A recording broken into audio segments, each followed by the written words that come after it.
hey, I will take you into the intro and I shall be back. There's some shit we need to go over. That's for sure. Okay, here we go. Intro time. Home in the valley, home in the city, home isn't pretty, ain't no home for me. Home in the darkness, home on the highway, home isn't my way, home I'll never be. Burn out the day, burn out the night. Can't see no reason to put up a fight. I'm living for giving the devil his due. I'm burning, I'm burning, I'm burning for you. I'm burning, I'm burning, I'm burning for you.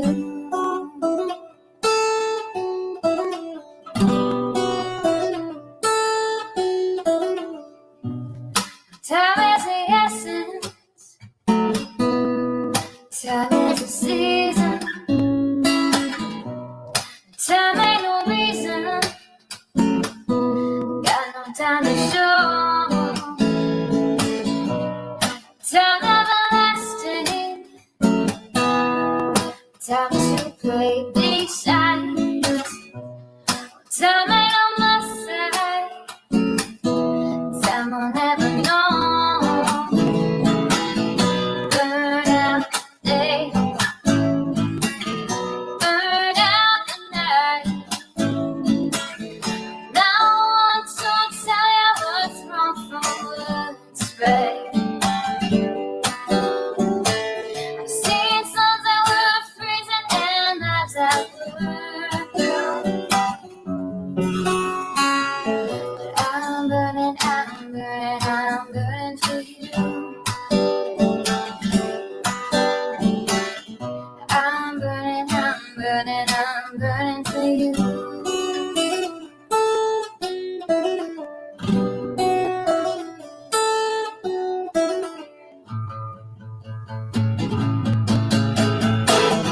Burn out the day, burn out the night. I can't see no reason to put up a fight. I'm living for giving the devil his due. I'm burning, I'm burning, I'm burning for you. I'm burning, I'm burning, I'm burning for you. I'm burning, I'm burning, I'm burning for you. I'm burning, I'm burning, I'm burning for you.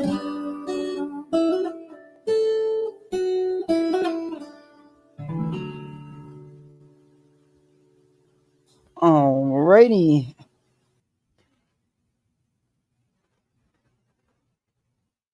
It's already been a day, and it's hump day. You could tell. Got some not really great news right before I went live. Well, about a half hour before I went live.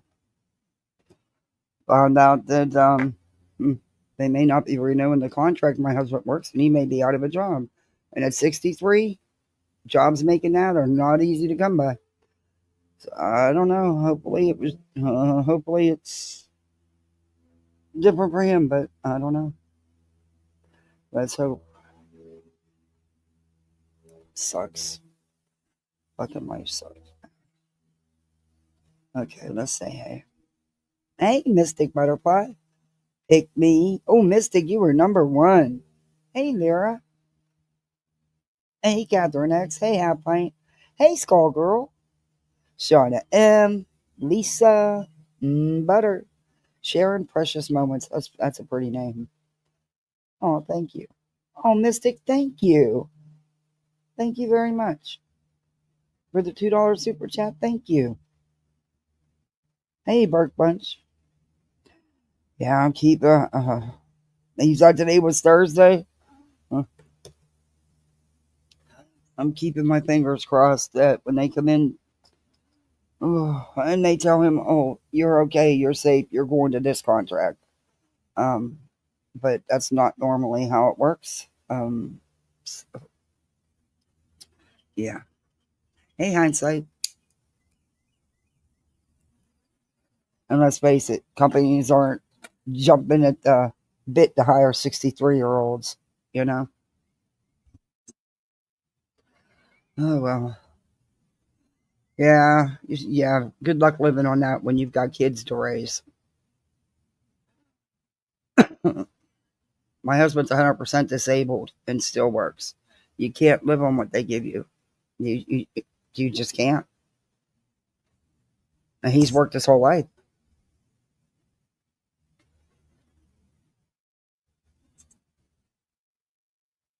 Now we got the littles, so definitely out the question.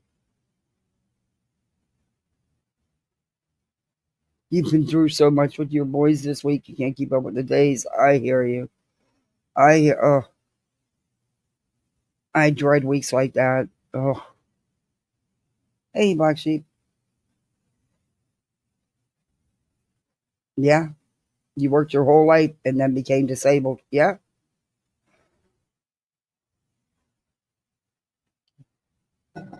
yeah, you can't. Especially trying to raise kids. They're not old enough. They're littles. Hey, Denise. I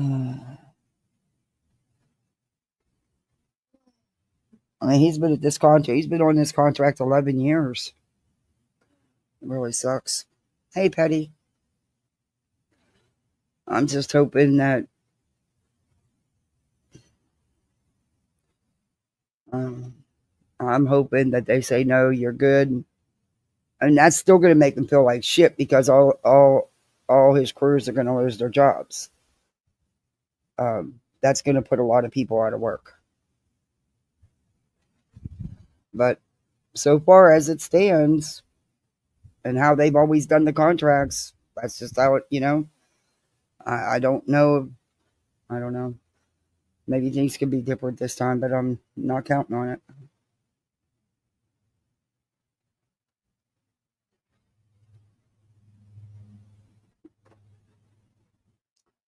Oh wow.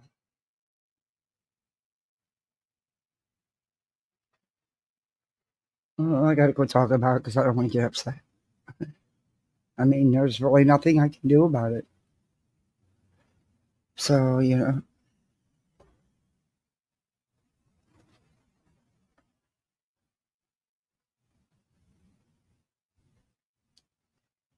then you got to deal with these assholes on here that have no idea what real fucking life is all about.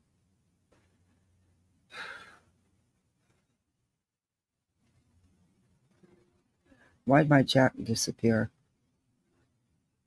Do me a favor, guys, coming in, please hit that thumbs up. I'm not doing Grifty right now, so I won't have no one to say it for me. Do all them YouTube things, the thumbs up, the like, the share, the memberships. You could be a misfit like the rest of us. Hell, we're the lower level, the creme of the creme. Oh, didn't turn my mute sound up. Yeah, you could be low level, the lower level. Just we're the creme of YouTube, creme de la creme. According to Griftum, she can kiss both my ass cheeks. My husband's worked all his life. He don't sit around playing fucking video games night and day while I beg on here for you to keep my fucking lights on. So she can kiss my ass. Hey, 3M Farms. Anybody wants to come up, there's the link. All I ask is you be respectful because I don't want to get nailed by YouTube for anything inappropriate. I don't give a shit about the other creators. I'm talking about YouTube. Um, Who knows? Maybe I'll end up just like Griffin, you know? God, I hope not. I'll shoot myself in the head first. No, that was a bad joke. I shouldn't have said that. That was wrong. I shouldn't have said that. Bad joke. I'm not in the right frame of mind. I shouldn't have said that. Those words I do backtrack and eat. That was not proper to say. But I could become the next Griffin on here, you know?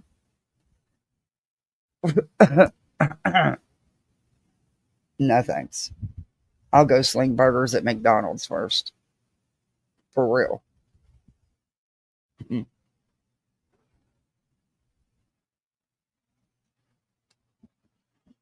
Hey, CJK. Hey, Shauna M. I know what that's. But I was on it for 13 years and fought to be able to walk so I could get back to work. Yeah, that's pretty much. And he got hurt at work. He was bent backwards in half by a crane operator. Snapped his back in a couple places. And the crane operator was under the influence. When he did drop my husband was up in the air. And then he turned around and dropped a 500-pound piece of glass on him while he was laying there. Yeah. So, yeah. It really fucked up his back. They took him straight from the ER to the OR. He had nothing from the waist down. Nothing. And they had to because they had to get in there. They couldn't even wait. It was wild. All the years I ran trauma and stuff, I knew it was bad for a back injury to be rushed to the OR in less than an hour being brought to the trauma room. You know, so yeah, they didn't even have to tell me I'm not stupid. But they did anyway. But yeah, that was wild. They didn't think that he'd walk again or have anything from the waist down. It took a lot, but he did. Hey, Spooky. Been there, done that way too many times. The bright side is your hubby got better. Well, yeah, he put off his other surgery because he was worried about his job. So, does he still need the bypass? Absolutely. I get calls from the doctor's office all the time. But I can't force him to do it. Well, now he'll have the time to do it. Right. Yeah. Well, I mean, we don't even know for sure if that's where it's at yet. So Maria Poppins. He could be one of the rare lucky ones that gets transferred to another contract. Slim chance, but it could still happen. And that's where I'm staying with that thought. let's not dwell on sour milk yet. Yeah. And after all he's been through and fought back, now after he got severely injured at work, they were putting a pump in him, but they had to test dose him first. He was fucking OD'd by the doctor.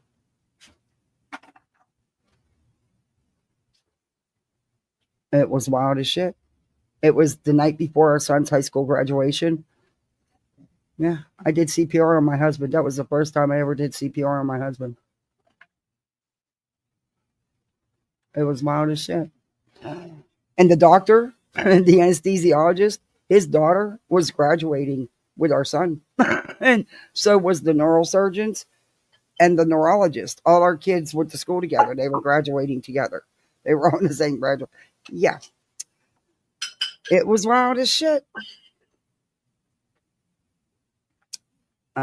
Needless to say, he didn't see the graduation.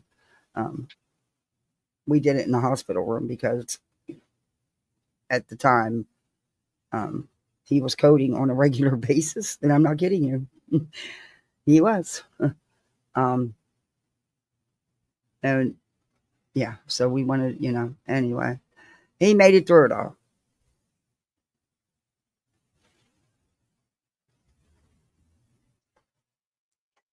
I even told that fucking doctor. I said, dude, that's not my husband's name on that bag. Oh, it's okay. So I said, no, it's not okay. You don't never give a patient a bag that you're going to put in his spine with somebody else's name on it. And I said, I know the doctor's name. I just don't want to say it. And Dr. M, let's put it that way. I said, dude, you know I draw meds every day. That's not 0.50 mics, dude. That is 3 to 4 times what should be in the syringe. He tried to tell me some shit it was. I'm like, nope, wrong. They don't use that stuff in the pumps. They're brand new. Nope. Oh, within 10 minutes, my husband was gone. Yeah, because he was given way too much medicine. 1,000 times the dose is what it ended up being determined that was given to him. So they kept him on the Narcan squeeze. The nurse squeezed the IVs. And a nurse stayed at his bedside, and that went on for several days. I remember when he woke up, he thought a freaking field mouse was playing hockey on the TV. It was just, you had to be there. It was just the idea that he woke up. But to wake up asking me why a mouse was playing hockey, I busted out laughing after all these days of stress. You know? And he thinks there was a mouse playing hockey on TV. I have no idea where that came from. But okay. Hey, inspired by flavor. Yeah, I didn't leave his bedside. They knew I wasn't going anywhere. Okay. So, BullhornBetty. Oh, boy. Hey, Voices, did you start on them mugs? Are What you getting mugs? your designs together? What mugs? Well, I thought you said you had a bunch of mugs and stuff, a bunch that you're making for the big craft show. Oh yeah, no, I'm not doing mugs for a craft show. No, Oh, I thought you said I've you were got getting mugs mugs that are for orders. I said SVG designs. Oh, okay. All the things that I print on all this stuff. But I'm You're not not really gonna, doing mugs I'm not planning on doing no? mugs for the no, those are going to be too hard to haul. I'll be right back. Yeah, they crack, they break. What the hell happened here? Oh, bull scorn. Bull scorn, bull scorn. Now, I did something today. I don't think, I don't know, mate, if I've done it, it had to have been once, but I normally don't put the names in my thumbnails or in my description of the kids or their parents. I have a few times. And I listened to another creator months ago and went back and changed my tags about, well, if that's what you're talking about, it should be in there, the hashtags. And I need to go back and change them because I just never felt good about it. But you know what? Like they say, if you can't beat them, join them.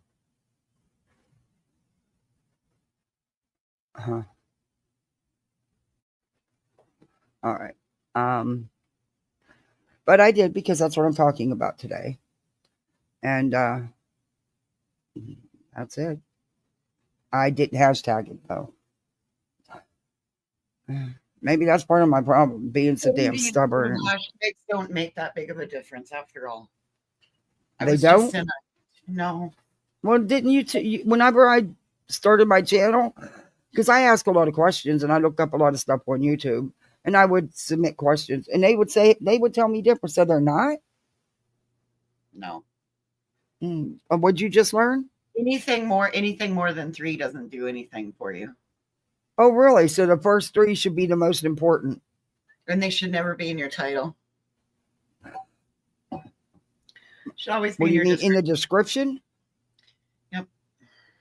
That's where I was always told to put them. Where am I supposed to put them? Not in the title, in the description. Yes, in the description. Right. They're not supposed to be there. They're supposed to be in the description, not the title. Oh, okay. I don't use them in my title. But, okay. So at least I'm doing that right. But why the fuck is Betty? See, Betty doesn't update her hashtags. Betty's using the same hashtags as she did a year ago, 2 years ago. That's because they're in the default setting. I type mine in all the time. But the Dr. Bill show, he's not even on TV anymore. And Dr. Bill would want nothing to do with her. Scary videos, XYBCA, XYZBCA, FYP. What? Serial killers. Netflix. What does Netflix have to do with? Okay. Dr. Phil, the Dr. Phil show. It's not even on network TV anymore. Him and his son, well, actually, he bought his own network. But we don't hear of him.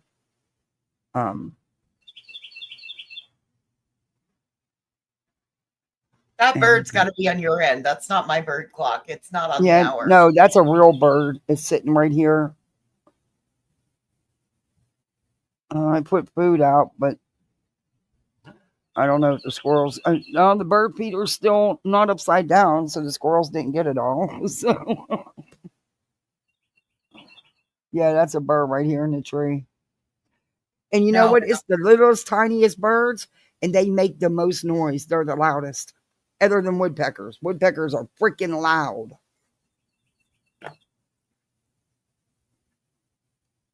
Hey, Rebecca. Hey, pretty little lights. Hey, Kimberly. Hey, Step. Not that. Step, don't side-eye me. Listening and working. I hear you.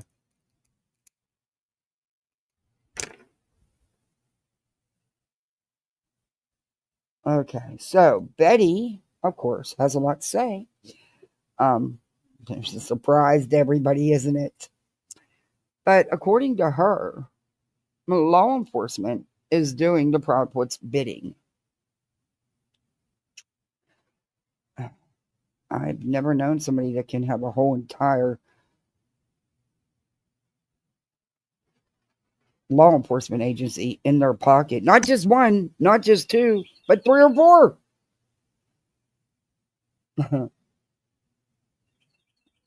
They got some secrets, I guess.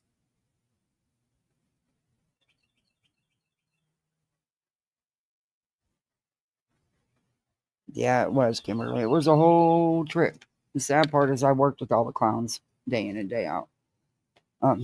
Yeah. Okay, so she's got a lot to say.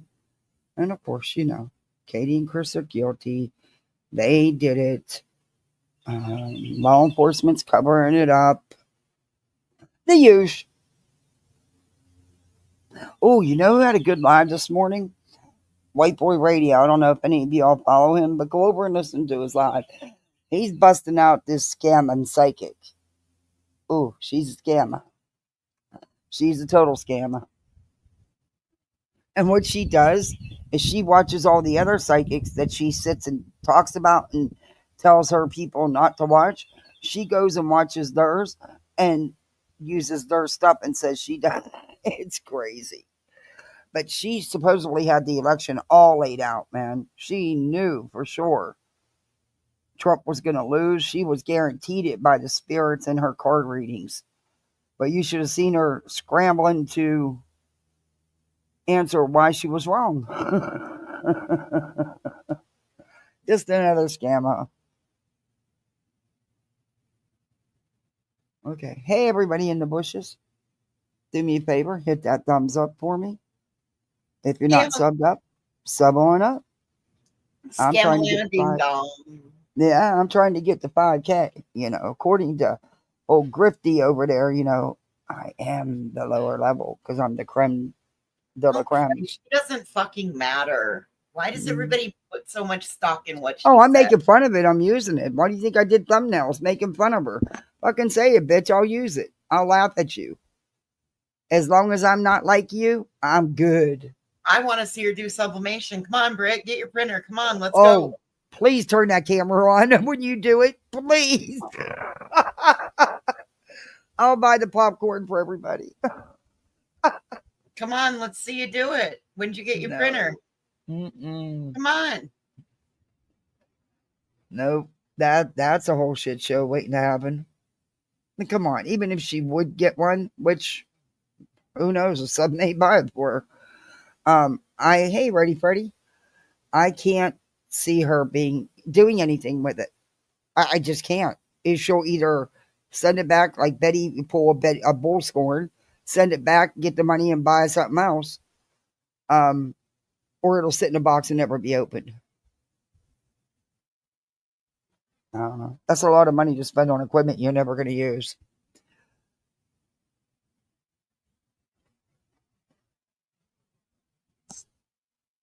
I don't know. But bull scorn's got. I'm going to be fast forwarding through some of this because some of it's just boring. Because when my daddy was dying, he seen a rat in a little red sports car climbing the walls. That's wild. Yeah, me and the ICU resident was in his room and the charge nurse, because he started waking up finally. Then they turned around and put him back in. But anyway, it was funny that he's already seen a mouse playing hockey. You had to be there to understand it, because it was just such a stressful time, and just for somebody to just pop their eyes open and say that, it's like, yeah, okay, we laughed. Not at him, at what he was saying. But anyway. I looked at the TV, though. I didn't see the fucking mouse. So we've got the case of Sebastian Rogers. He's a 15-year-old autistic boy when he disappeared from his home on February 25th, 2024, and has not been seen or heard by a third party since around 6:30, 6:25 in the evening on the 25th. On the 26th, first thing in the morning, probably about 6:33 in the morning, a phone call came in that forever changed this community's world. No evidence he ever walked out of his home. The community's world. It changed his family's world. Petty. There's no evidence that he was seen by a third party or picked up on cameras. However, what was picked up on cameras that evening is two known flashlights, or unknown flashlights, unknown people with flashlights walking through a common area. No, and no. Remember, you said it. That's all in your mind. On the side of the Proudfoots home, and leading to a vehicle. Those images had been... that's not true either. Until law enforcement comes out and states it, I don't believe nothing y'all say. Y'all made so much shit up over these pictures and these videos you can't see shit out of. Voices, what do you think about this with these videos? What videos? The light videos again. They refused to accept that it was an Uber driver picking someone up. That's been checked out by Ellie and Fisher. I thought it was garbage trucks. Yeah, there was a garbage truck, and then also the one shadow being seen was a neighbor taking out his garbage. But they refused to accept that. And there it wasn't in the common area. Hey, Mr. Tomato Head. Hey, Straight Talker. Hey, Booty Shots. Betty is the poster child for mental illness. Not a single word out of her mouth is truthful. Yeah, hey, Happy Feet, Soul to Soul. Hey, Lindsay. Howdy, howdy. Okay. That's... Can we speed you up? Because if not, we're going to go to sleep. Guys, I really tried today with Spanky. I really, really did. I actually put on 4 different of his lives, and I skipped through them so damn fast. Because he's just... I mean, there's a ton of shit to call him out for. But he is so fucking boring. And I'm trying to figure out how to spin him so that it's not so boring. I haven't figured it out yet. We could speed him up, make him sound like a chipmunk. I watch him on 3 times speed when I have to listen to something of his. Hey, B. Frank.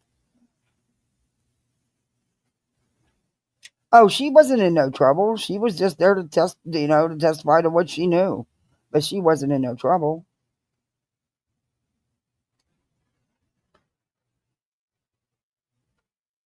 I forgot all about that. I was so sidetracked, busy. Hey, Cherry P. Enhanced, we see blobs. We saw a blob carrying something to a car. The blob and the stature appear to be very specific people that we all are known to. Before we start getting into the case of Sebastian Rogers and the America's Most Wanted, I'm going to say hi to you, and then we're going to take a few moments and learn a little bit about a very highly disturbing case here in the state. Clue be fine, be frank, because Clue's going to tell the truth. She's not going to get up there and lie for nobody. She's going to get up there and she's going to tell the truth. And that's what matters. And we'll know the truth of what really goes down because, you can't count on the truth from the other side. That's for sure.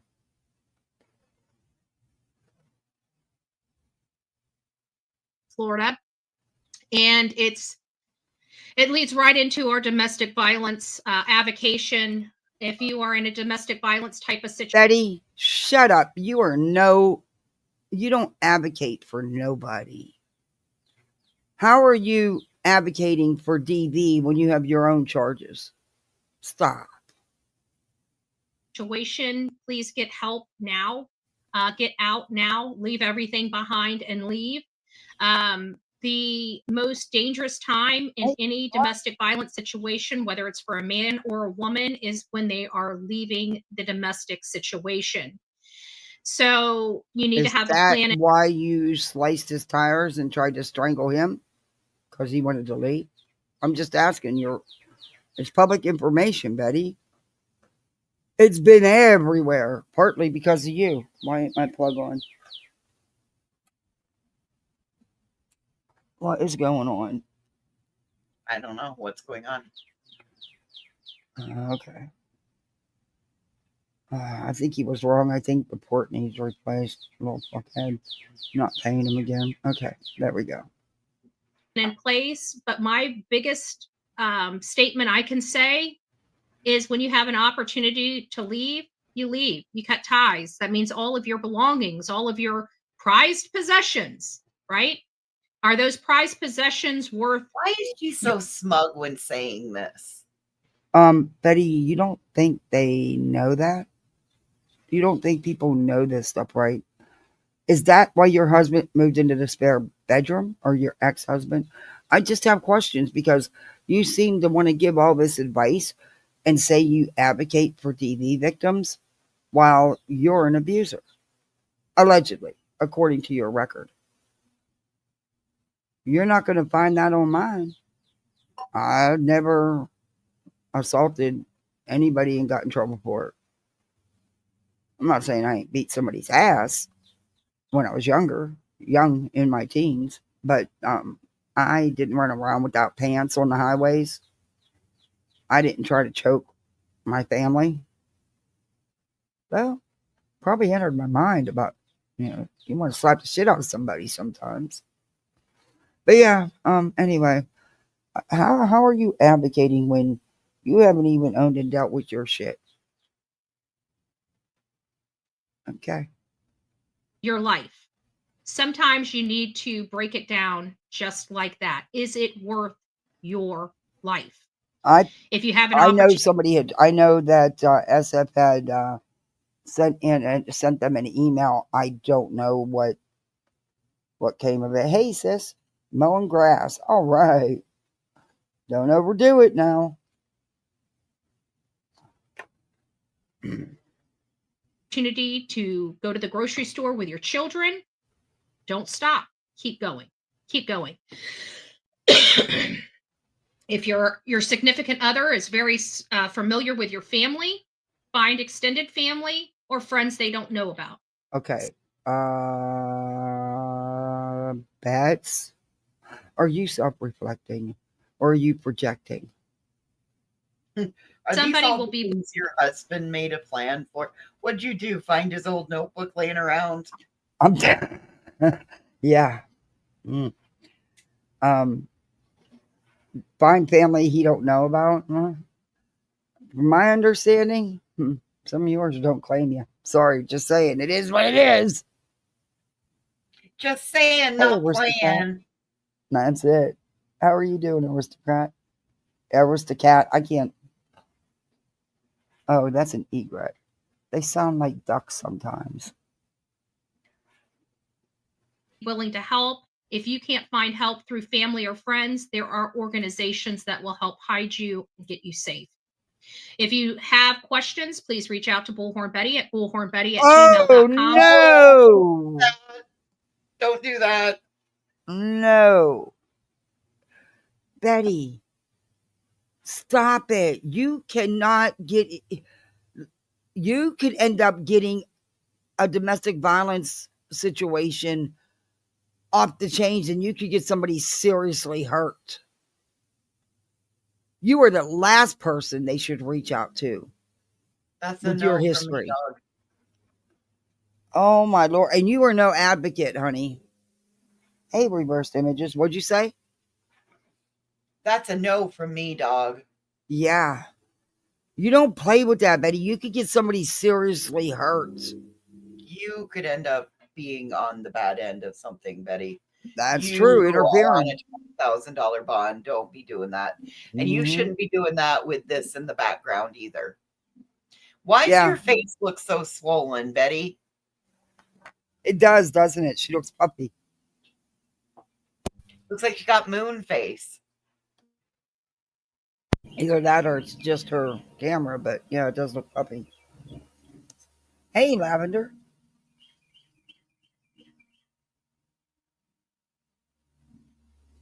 Yeah, she should not.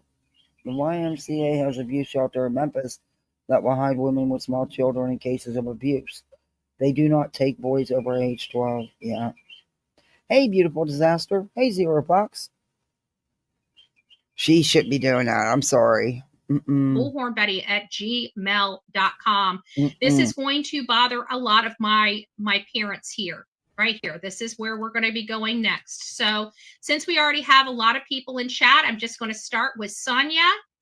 We got Chaos Bunny around here. Squad, please justice as well, because they sometimes go through more than I do. I tune it out. They have to deal with it.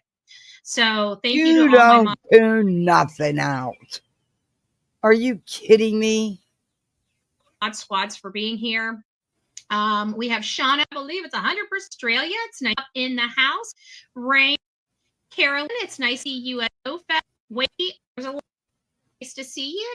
If you hear about 15, I think we're about 1,500 away from our 10,000 person goal, or 10,000 subscriber goal, rather. Mary, it's nice to see you. Good morning. Nancy, it's nice to see you as well.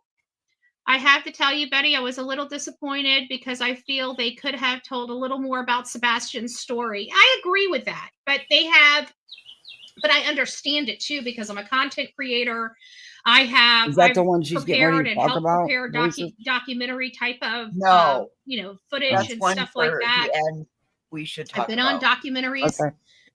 Typically, the documentaries I've been on have been, for one specific. Okay, number one, you ain't been on them. They came to your I won't say that. They came to you. You didn't go on a set. Betty, shut up. You're not that important. You're not that. You're a clown to everybody. God, you're not taken seriously. You don't understand, in Betty. this Those particular- weren't made to make you look good. Those made you look like the asshat that you truly are. Yeah. But that's my opinion. And that was my takeaway. And I stuck in that opinion.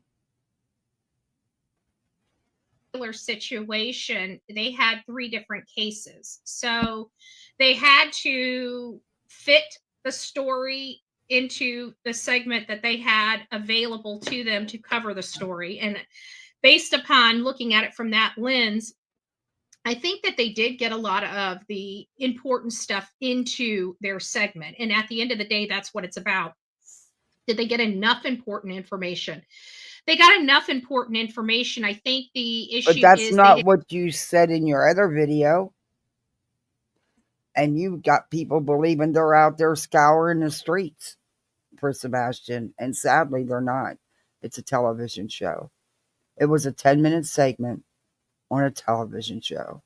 They're trying to sell the show. Because sadly, America's Most Wanted's regular show just died down. And when they tried to do a comeback, it just didn't take. So now they're trying this, and I hope it works. Because there does need to be attention brought to all the people that are missing and all the children that are missing.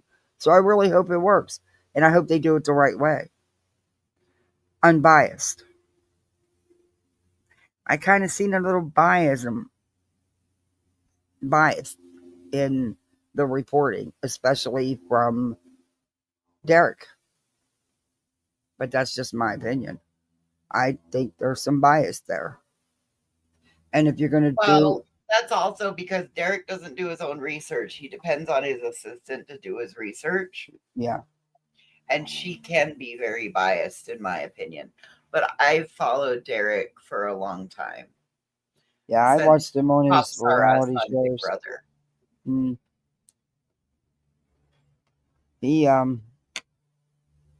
He gets on a show, but they never last. He's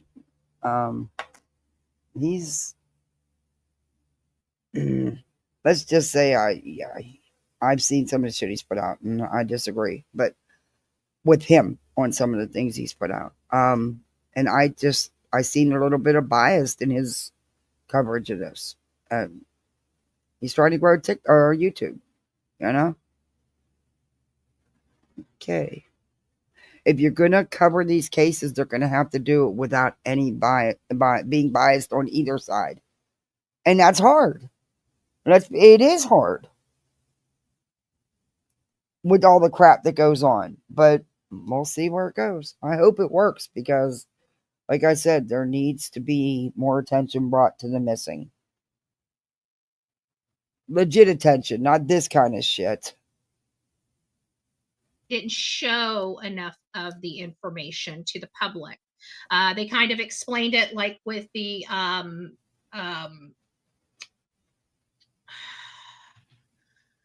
lights. I think they only showed a little bit. We'll go through it a little bit. I agree with you, but it's still. Do you not think that they didn't concentrate anything on those lights, Betty, for a reason? I know they were trying to run with the narrative that Mob Crew and you idiots and Spanky have put out. So that shows me where the research came from. Sadly, though, law enforcement probably would talk to Derek. He used to have a good relationship with law enforcement agencies. I don't know if he still does. Talking point. It's still on there in front of people that have never heard about this case that are going to be plugging in and learning a little more about Sebastian Rogers' case. They brought up a lot of theories, and I understand why they brought up a lot of theories. It's because he was a legit cop for a short period of time, but you're right. He's more of the reality TV. That's the angle he went with. But he did try his hat at being a rural police officer.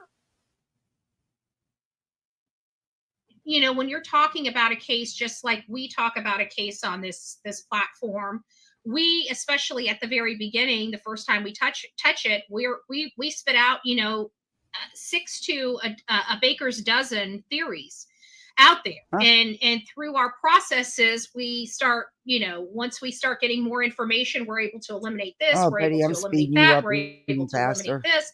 So they, as America's Most Wanted, are not in the position to eliminate possibilities. They're only able to provide, based upon all of the factual information, what could possibly happen. So to be honest with you, in the 10 minutes or 12 minutes segment that they had. When you're using YouTubers like Mob Crew and Spanky, or even the likes of you, there's nothing factual about that. That's nothing but your opinions. It's not factual.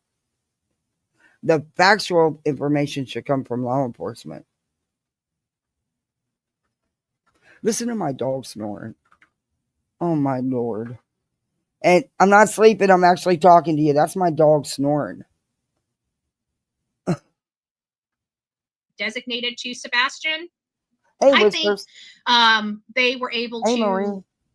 be very impactful in the limited time slot that they had available, in my opinion. I would have loved to hear more of the interview with Seth and more of the interview with the mom and the stepfather. We don't get that opportunity because they cut it all to hell, as you guys could tell.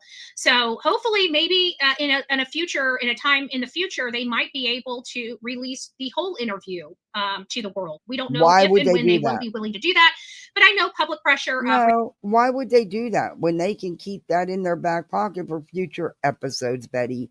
They're trying to keep a show going. They're selling a TV show. So now you're in a roundabout way saying, well, public pressure, maybe we could get them to release it. Man, AMW chew you up and spit you out, honey. Please send your little minions after them. Please. You want to talk Please, about Betty. lawyers that'll make your head fucking spin? What do you think, voices? Please. Yes, Betty, I think it's a great idea. I'm in my Releasing the entire let Betty go with it. The let her go with it phase. Yep. Whatever she says, yes, I think that'll be a great idea. Go with that. Get on with your bad self, Betty.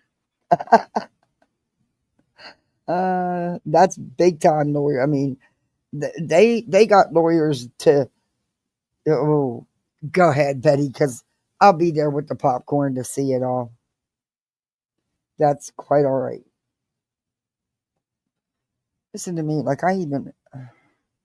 Okay. Interview does help. That's how we were able to get the WSMV video that was more, their segment was only like 3 minutes. I'm back at up since I stopped it. Of releasing the to the world. We don't know if and when they will be willing to do that, but I know public pressure of releasing the entire interview does help. That's how we were able to get the WSMV video that was more, their segment was only like 3 minutes, and then they ended up putting the entire interview out to the world because of the overwhelming request to do so. And they did.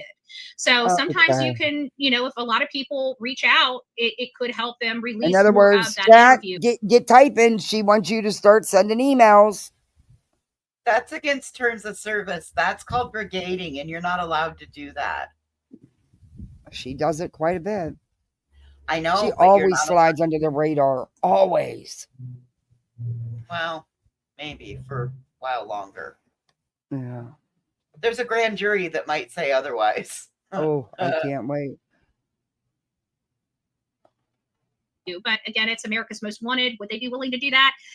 I don't know.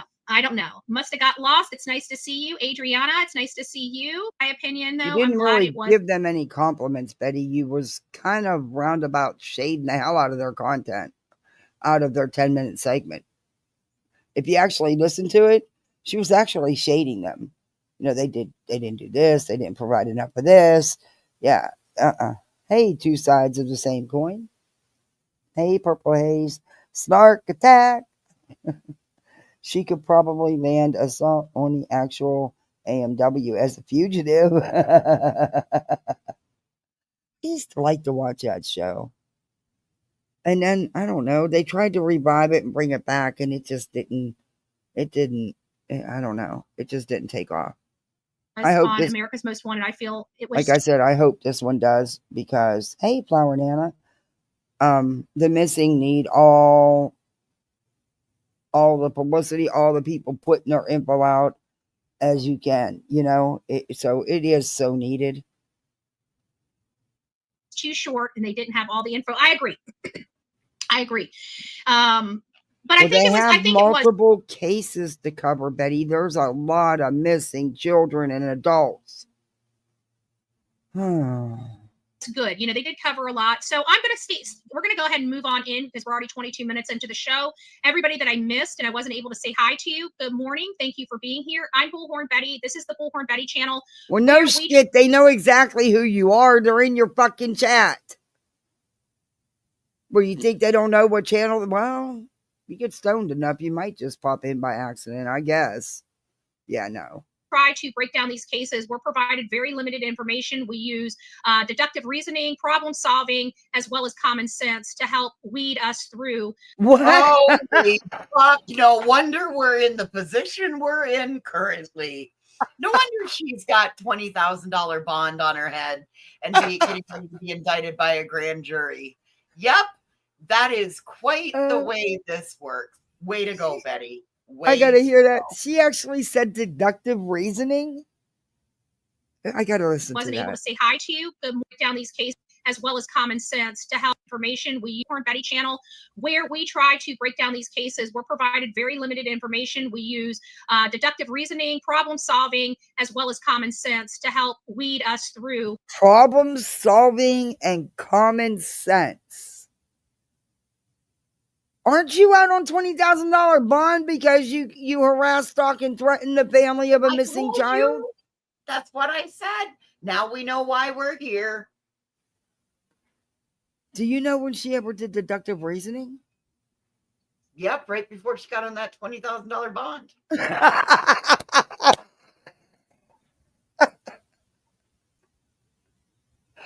Wow. Oh. Damn it. And I'm out of aluminum foil, Betty. So I can't be putting on my tinfoil hat right now. So you need to chill out.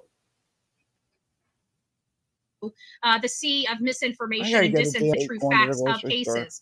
We have a great batting average on this channel, despite what you may have heard from other people's channels. We watch on this channel and to find the true facts of. Yeah, that's what I was just going to say. I got to pull another Griffin. This is fucking gold. Back it up, Terry. Back it up. Common sense is a flower that doesn't bloom in everyone's garden. Betty had zero deductive reasoning skills and no common sense. She's evil and dishonest. They have a good batting average. Sea of misinformation. A batting average for what? Being wrong? Being right, apparently. Oh. And I just pulled another Griffin. Oh, wronga. Us through the sea of misinformation and disinformation to find the true facts. You watching me and my thumbnails? I've been saying that about you for a year, and I've had many thumbnails with that in it. You watching me, aren't you, Betty? You're always using the shit I say. Of cases. We have a great batting average on this channel, despite what you may have heard from other people's channels.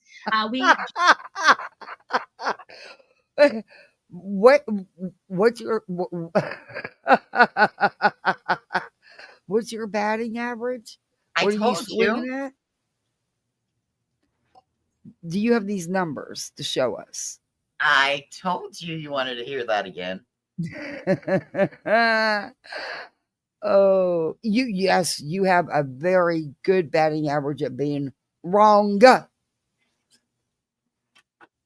Wrong more times than you've been right. Get Warren says, Betty, come on now. Oh boy. Typically go out boots on the ground and acquire a mass amount of information from the locals and the people involved in these cases, either on the outskirts or right on in. I thought she was under so much duress. This is a case that I got involved in after Riley. I thought she was under so much duress that she couldn't leave her bed. Yeah, she can't leave her house and go do her job because she's being followed and harassed and stalked and threatened all the time, and she's scared. Huh. Okay. Strain because there were some things that weren't right, and I was praying almost on a daily basis that what I was seeing and what I was feeling was not going to be accurate, that there's no way the mom and the stepfather. Oh God, Betty's going to be a medium that now. This is a horrible misunderstanding, and here we are. What? Betty's going to be a medium now. What I'm seeing and feeling, praying, praying. just we need another one, don't we? She's going to become a Oh, psychic medium. you think why she bought? You think that's the reason she bought that set of that deck of cards for $80 freaking off that dude, or $70 off that Oh, dude? of course. That's going to be her tarot cards. Yep. Uh-oh. Hell don't want that. She say a mass amount of misinformation and disinformation. Yes. And I use that in several thumbnails going over this twat. Yeah. 14 months later, and there's nothing more in my mind than just wanting to make sure that the mom and stepdad are held accountable for their actions, because we see. And once you know, what actions? You see what? Because the stepfather wasn't there. And the father was at work, but there's allegedly 2 hours he was missing from the cameras. I don't exactly what. you know, and they're trying to actions, because we see. And once you know, Know what? and they're You trying see to make us believe that what we're seeing and what we're hearing is not the truth. What are you seeing and hearing that the rest of us aren't? What you got to tell us here, Beth. It's all in your mind. Remember, you said it. You even pointed to it. You said it's all in my mind. It's all up there. Betty, if it was that easy and clear to see and there was that much evidence, don't you think law enforcement would have acted on it? Don't you think that Seth and Tony and crew would have been all over it saying, here's the, you know what I mean? Don't you think TBI, the FBI, the local law enforcement, if it were this crystal clear, right? Yikes, Betty. They're trying to be illusionists and disillusionists. They're delusional, period. These people. Will you please quit watching us?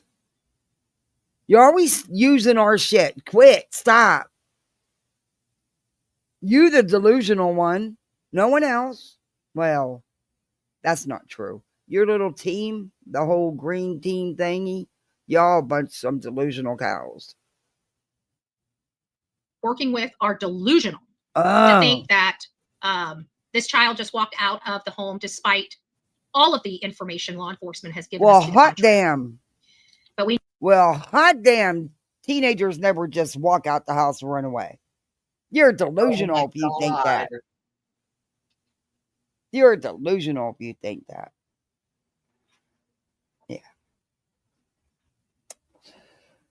Yeah. Betty.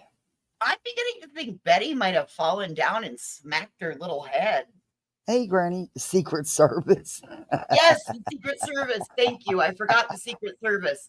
I knew there was one more agency that had been involved, and I couldn't think of it. I was going to say the CIA, but I knew that was wrong. I thought Ellie was working hand in hand with Seth, and they're so happy about the job they're doing. Did that change again? Well, Betty's got something to say about that coming up. Oh, right. Of course, Betty's got hyperbole to say about it, right? According to Betts, law enforcement is doing nothing but the Proudfoots bidding. They're not doing their job. They're not interested in finding Sebastian. Okay. We know this child did not walk out of his home. So this is the case that I wanted to touch base with. Actually, no, we don't.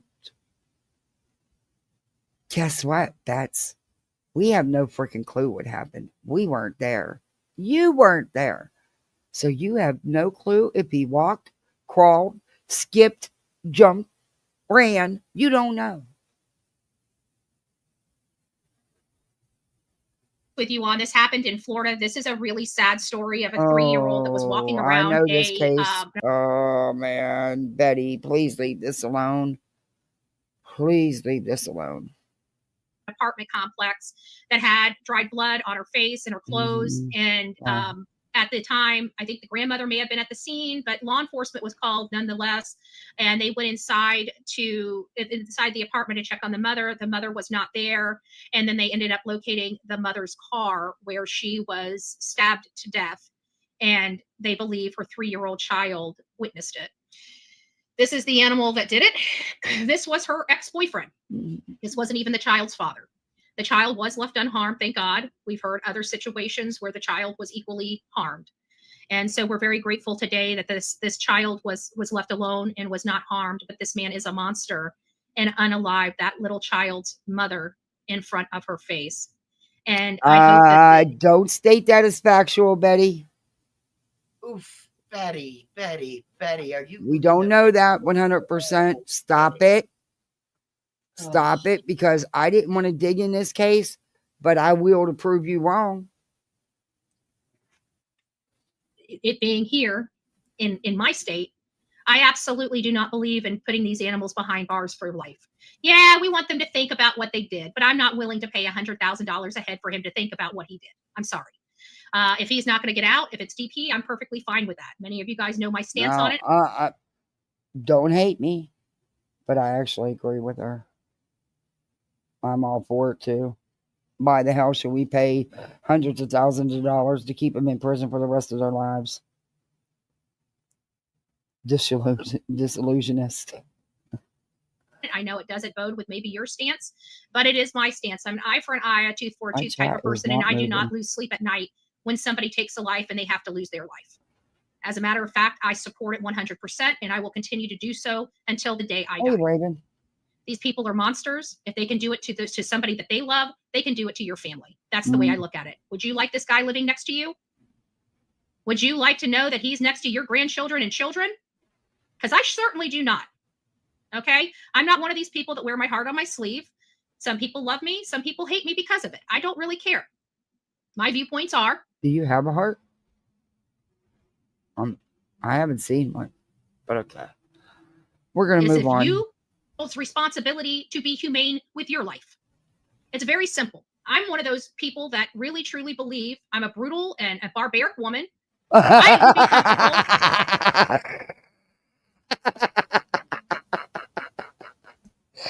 Oh, amen to that, sister. You are barbaric.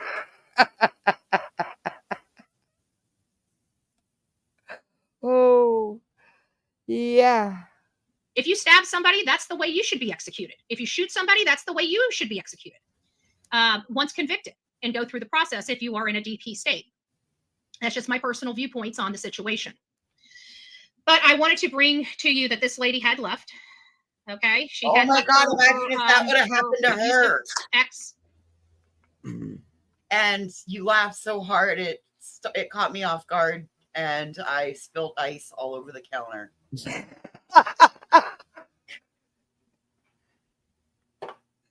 That poor ice. Oh, she's freaking That's okay. Olaf will just make some more. It'll be fine. Brutal, barbaric. Yep, she is. She said that about herself. I mean, I didn't say it. I was just agreeing.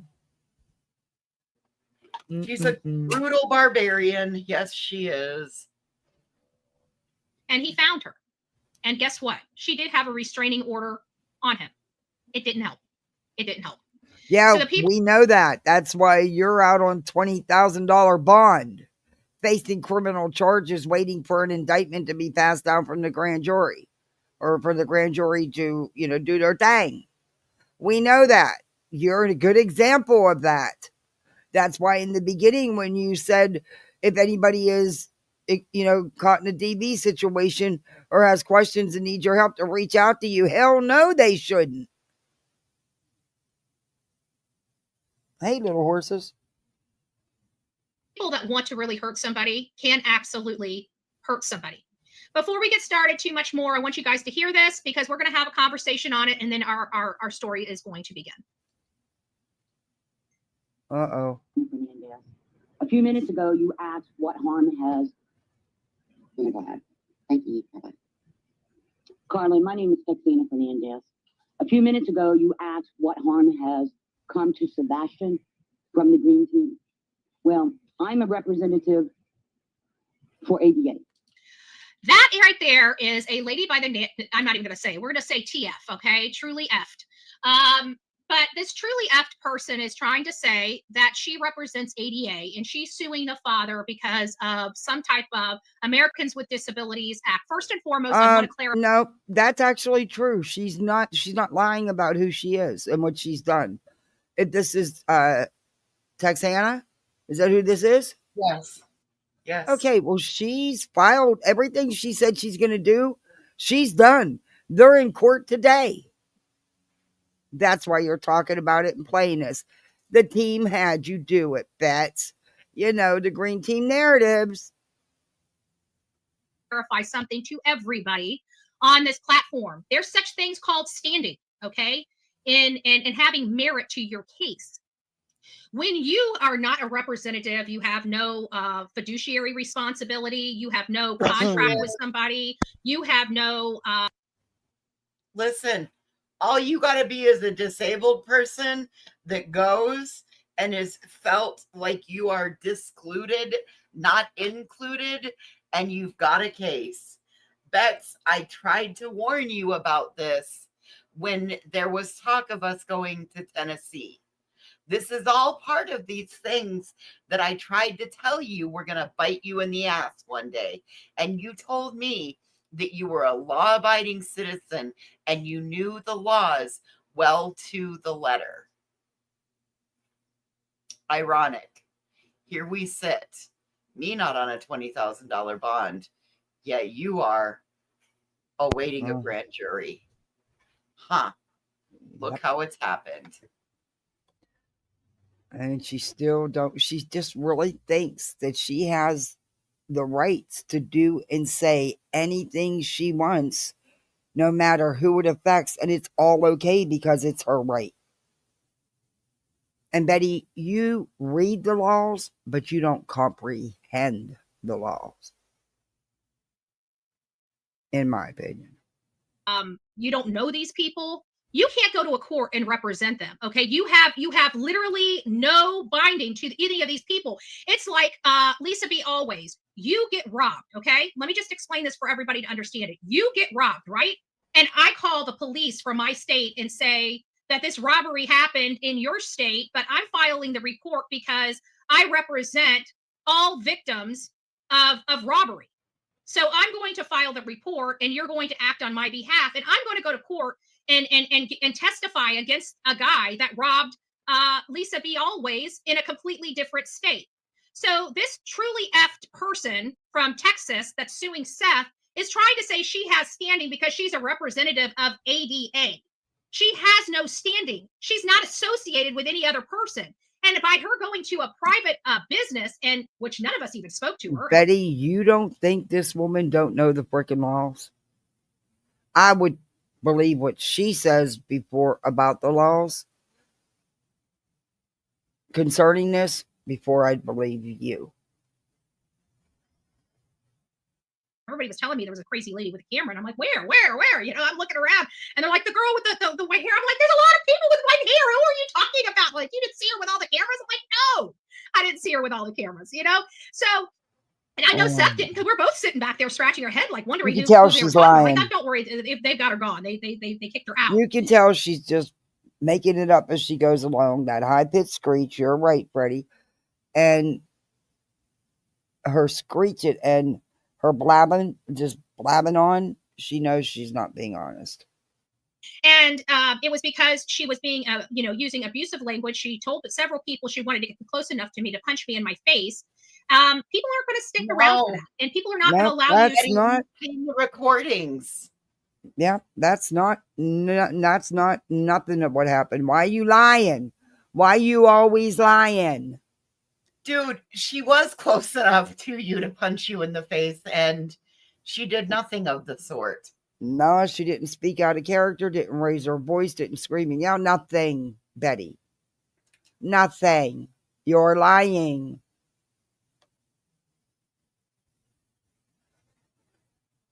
Oh, you know what? I did get a super chat. So, Betty, in honor of you, just to give everybody a minute, I'm gonna play this just for you, baby.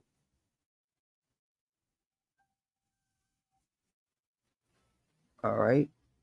I keep forgetting. I gotta load this to my channel. I keep forgetting. Here, Betty, this is just for you. I should have played it a while back when I got it, but this is just for you. I eat him, say it's I love. Oh my God. I know that's not nice. I'm going to make a new one now.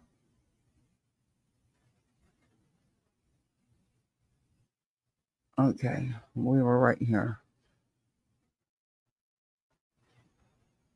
I got to load that to my channel so I don't have to do that.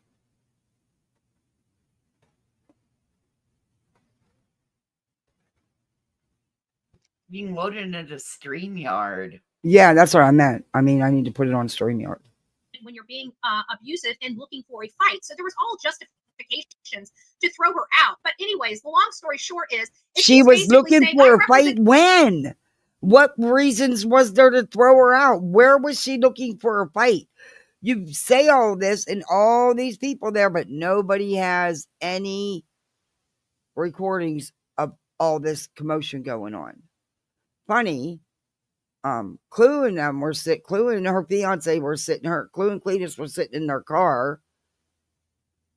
I mean, I know they weren't right on top of you, but they would have been able to tell if there was some kind of commotion going on or something. And all the people there that were recording. Oh, that was the day. Was that the day she got arrested? Or was it the previous one? Where Texana was there. Was that the same one? Or was it the previous one?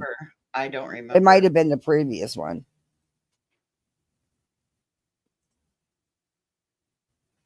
My laugh. Hey, Cash. Hey, Kenna. Yeah. Betty. I think it might have been the previous one, but regardless, you said all these people had cameras, their phones and stuff. Nobody recorded this. Nobody caught any of all this going on. But she was such a danger and a nuisance that she had to be thrown out. Okay. I think it was the one where they had it at that bar. So it wasn't the last. It was a couple. It was the other one they had. I think that's the one it was. I may be wrong, though. I could be wrong. There's been, what, 3 of them? I think there's been 3. Yeah, I don't remember. The online one he didn't participate in because it wasn't. They couldn't rip top it. But anyway, in my opinion. ADA, I'm from Texas, don't know these people, but I'm going to file a suit on their behalf. That's what she is basically saying here. She's not going to go anywhere for this. This is malicious prosecution. And you mean like your frivolous lawsuits, Betty? That's funny. You've been able to tie court up for 2 fucking years with frivolous crap. They're in court actually right now. That's why you're doing this. They were in court today. Maybe over. I don't know. The court may be over today for them. I don't know. I'm not there. Listen. Never mind. If you are watching, you or Tony, I hope you guys take her to the woodshed, lawfully and legally, just like Dog the Bounty Hunter says, right? Because this is malicious. She has no standing, and this is malicious prosecution. She's not prosecuting them, Betty. It's a civil suit. It's not criminal. Listen, yours is frivolous, no merit, but it's been 2 freaking years. It gets dismissed, and you refile the same miserable crap. You are a prime example of the abuse of process. So I hope part of your motion to dismiss is also for punitive damages, because she's done this for nothing more than try to make a name for herself at the expense of a father that has a missing child. She has no standing. She has no merit to her case, and she's not associated with anybody she's saying she's representing. And she doesn't have a contract with Sebastian Hey guys Rogers, in here, do me a favor. Please hit that thumbs up. Hey Lisa, good to see you. Please hit that thumbs up. Thank you. which is an underage kid, she can't represent him. If his mommy and daddy ain't representing him, she's got no standing to represent him. She's a complete buffoon with mental issues that she's wrote books about. She's not disabled. She's mentally effed up. Plain and simple. So that's enough for that. And I just wanted to make sure you guys That's had enough that for that. information. Now we are officially rolling No into surprise the show. there. Here's the back information that you guys need to hear. Do we have an estimated time of start for the search process? Call came in at 6:33 this morning. Great, thank you. That is being juvenile, 1008 Pepper Court, 1008 Pepper Court, Harrisville. Caller advised this morning they was up in their 15-year-old girl not in their bed. Medium white male, 3 blonde hair, approximately 5 foot, 120 pounds. I was going to be wearing a black sweatshirt, black sweatpants. Juvenile does have a form of autism. This is the first time it happened. I was going to be in the home before midnight. All the doors are locked at this time. Just one around. 37. I asked the call taker to ask if the juvenile has a phone. Great. Central to 68. I am Mrs. Firecall. It is. Central to 47-180 Warren 12. Juvenile left his son at the house. The mother is driving around looking for him in a Victoria Place subdivision, and she is driving in a baby blue Infinity. I'm in the area. Betty, it's Check not on going both to change houses. what it says. You can take me off the assist fire. I'll be en route to the missing juvenile. Next big track back up. That's the one behind you. It's awful muddy. Do you see any footprints, anything? You shouldn't have any shoes on. Hey, this is all dry, hard pack. I do have some footprints over here. Right there where you're standing? Hey, Andrea, thank you, love. Yeah, leading right over here to the retaining pond. No shoes, just footprints. Shoes that next way straight into the pond. Next led me straight to the retaining pond. Over behind Willow Boulevard, you know, right into the water. Yeah, do you see any footprints around it? There was a few footprints in some of the softer dirt. Headed straight this way in the Hey, track that he was Rainbow. running. Stroke 47, Hey, what kind of Zero. shoes do you wear? Size 10. Hey, watch it. 12 to any units that are going to be assisting with 1008. Please come to 1008 Stafford Court now, please.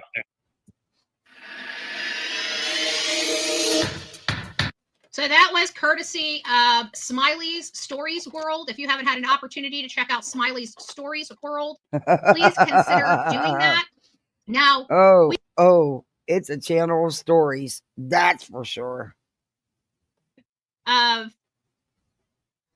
the America's Most Wanted. Sorry, guys, I'm trying to clear all this stuff up because it just lags my system out when I have too much open. So we're going to go through this, but we're not going through all of it. There's only certain key pieces of information that I want to hear. And one. You already played it. Okay, let's go. It's like you keep playing everything 100 million times over, like it's going to change the wording.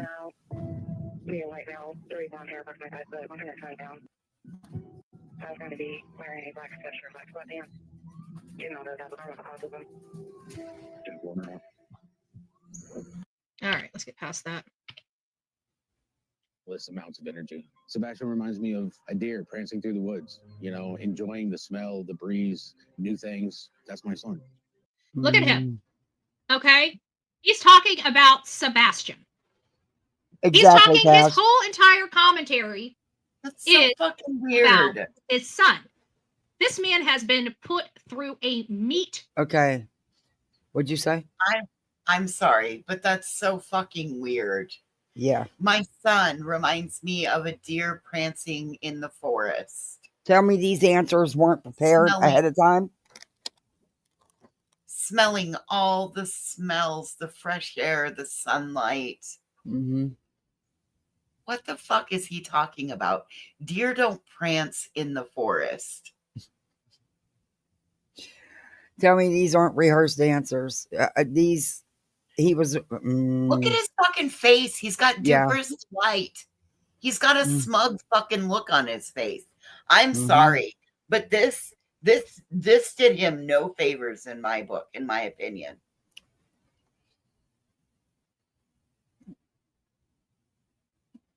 Yeah, Betty, she knows everything he's feeling. Forget that he also has a mother and a stepfather and a whole entire family that are going through it just as well. Grinder. He's been called a pedo, a murderer, an artist, right? Betty, you have sat there and said the exact same things about the Proudfoots. I'll never forget it. It was my first live back on YouTube. I had been off 10, 12 days because I was sick. And I went into Queens and they were showing your live of you saying that Katie and Sebastian had an inappropriate relationship. And I'm using that word because I'm not a pig like you. Shut the hell up. You outright called them murmurers. Are you kidding me here?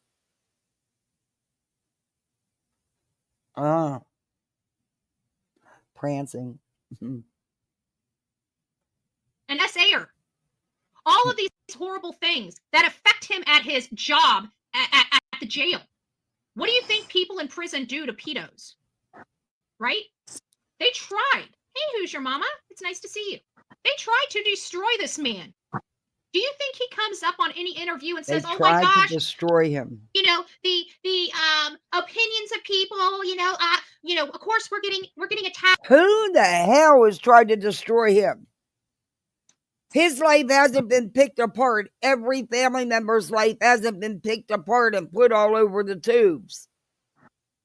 Are you kidding me? She's not listening to herself, Kathy. Wow. Oh, her live where she discusses nicking the $400 as prices were in that chat. Things do not age well for her. No, they don't. Duper's delight for sure, yeah. What do women become in prison, Betty? What job? I'm getting attacked on a daily basis. I've been called this. I've been called that. I've been done this, and this. Do you think you hear that from this man right here? If you don't know who this man is, this is Seth Rogers. This is dad. Oh, we know. This is Sebastian's dad. Okay, good for him. This is the only person that has been searching for him since the day. That's a damn lie. That's a damn lie. His own court records, his own court affidavit. What's going on? Who's moving? I'm muted, so whoever else is that you? It was probably me because I had to plug my phone in. Sorry. Oh, okay. I'm gonna know what it was. That's a damn lie, Betty. His own court affidavit states he searched 4 times. Mostly video photo ops, not real searching. Sorry, my opinion. There's video proof of that. You had no idea what Katie and Chris were doing because it's really not your business. They have been doing plenty. Disappeared. Law enforcement gave up. The mom and stepfather gave up before the case even started.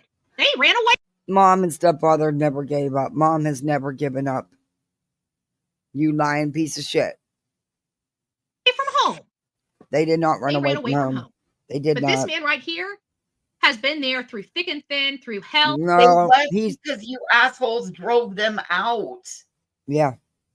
It was not safe for her to stay in her own home, praying and hoping that her son returned because of assholes like you. And you mean to tell me the neighbors? You mean to tell You're loud. Your mic's really loud, whispers. Let me try to turn you down. I have to mute you to do it. Just give me a minute.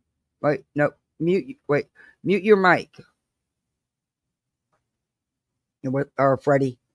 Okay, then I can turn it down in the studio. All right. Nope, now it's not giving me that option. What the hell is going on? She can't unmute yourself.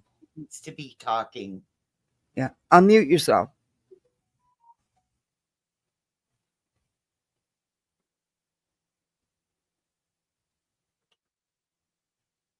Yeah, I seen that. That's where, yeah. Unmute yourself, Freddie. I can't do it. You have to do it. Okay, I did it. Sorry. Whoa. All right, now I can do it. Yeah, you're loud. Let me turn you down. I told you I had a big mouth. No, the mic was loud. That's You all. need her to be talking just a little bit. Go ahead and talk. Is it okay now? Yeah, cool. I turned it down. Okay. All right. Sorry, I had to use my phone today. No, that's fine. I just had to turn it down. That's all. Sounds way better than any other time, though.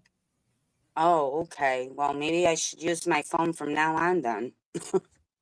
Yeah, Seth doesn't. you don't sound like you're in a tin can somewhere.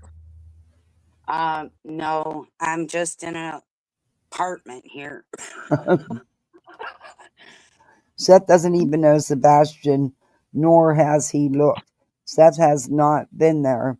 Seth's favorite thing of Sebastian, his showers, and it reminds Seth of a deer smelling smells. What the fuck is that? Yeah. You know, I gotta ask a question. Seth is the only one looking for his kid. So let's discredit the police, the investigators, people like Granny's watching that has been scrutinized, everybody else, you know, she's full of shit. The woman is just full.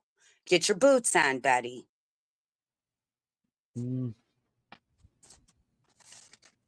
Or high water, unearthing any and all information related to his son. He hasn't done nothing. Has the ability to speak highly of his son and keep it focused on his son. You're truly going to see two different personalities on here. That's because today's the last One day that is for seeking YouTube a payday. child, and one that is trying to pose as there's nothing to see over here. And you see it clear as day in this America's Most Wanted missing persons footage. February 25th, the day before Sebastian went missing, Chris was in Memphis at work. So Sebastian and I... It's so important to make sure he was at work. Isn't it funny how they want to make sure he is the furthest person? No, it's not making it so important. It's a fact, Betty. Chris was not home. Away. Yet he's the only person that has never provided us his alibi. Katie's provided us her alibi. Seth has even produced work records, like physical work records to Yeah, but isn't there 2 hours that's questionable? Just saying. To show his alibi to the world. But these two people are elusive. Chris and Katie Proudfoot are Chris has said where he was. Many times he's made it clear where he was. Many times he was at work. He was out of town. It's not important right now because we already know. Why? She was the last person to see her son alive, and you are looking at the images. Her and her alone. Now, mind you, this woman is military trained. So she's retired Navy, and she never seen wartime. She was not trained in assassination or murder, Betty. Just because you're in the military doesn't mean you can get away with murmuring someone. Stupid. He has MMA. What'd you say? Or anything, or any other crime. Well, what the hell? A training, mixed martial arts training. I want you guys to understand who Katie Proudfoot is. She is a strong woman that knows what she is doing. Highly educated, military trained. She knows how to protect herself, how to protect her son. She doesn't need a man to help her. She could probably take Chris down.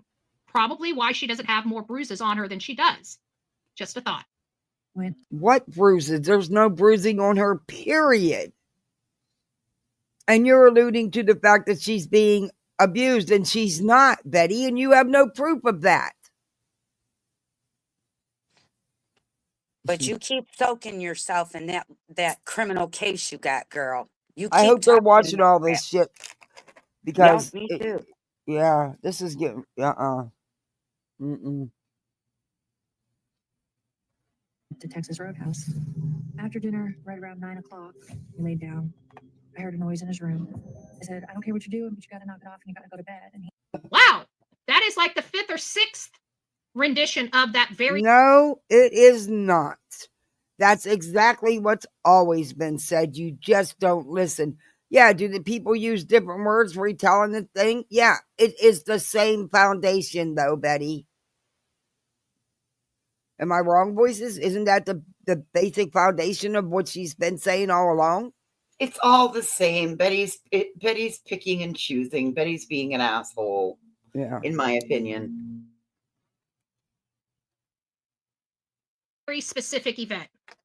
Now, mind you, this is the last time she's ever spoken to her son again, according to her statement.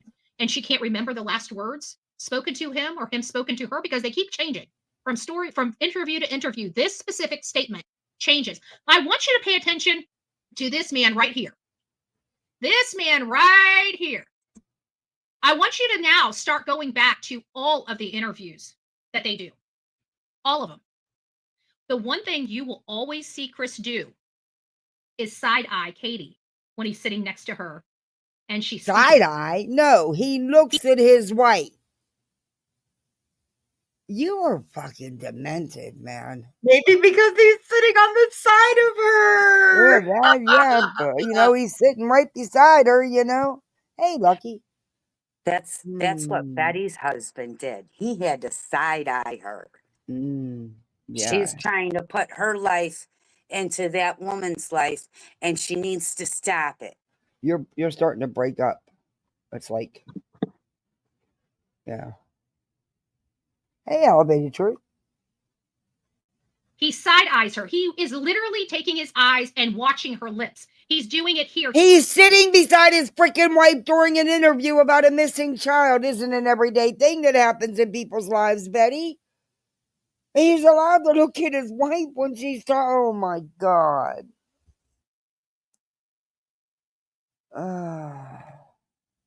Too. And I want you guys to pay attention to it because he does this in every single interview. And to me, it gives the appearance that he's making sure she's sticking to the script. Sticking to the script. Betty, I'll be damned. If the man's looking at his wife because she's talking, that's bad. That's a no-no. That means they're guilty. She's exhausting. Watch him. Watch it. And then go back and compare it to other interviews for yourself. After you just put it in their heads that that's what they're going to see and that it's a bad thing that he looks at his wife. Yeah, then you wanted to go watch it, right? Got it. Guys, right here. They're right here. They're not looking down this way. They're looking over this way. Huh? And he does that a lot. Wait a minute. Okay, can you all see that? Voices, look at the screen. Is his eyes looking sideways? Or is he just looking?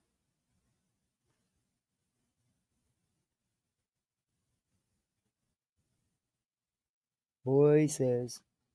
He looks sad. Sorry, I was trying to. I told you, I got the showing. I was scrubbing the sink. I apologize. What did you say? She says that his eyes are looking sideways at Katie's mouth while she's talking. No, like not even. Like, and at the freeze frame, they could be looking at her ankles. This woman is. It's no different than when we play pause game on point. Yeah. No. He looks like he's sad, and she's trying hard. They don't look like anything that he's saying. And I'm going to jump down into the chat because I don't want to have interference in your show.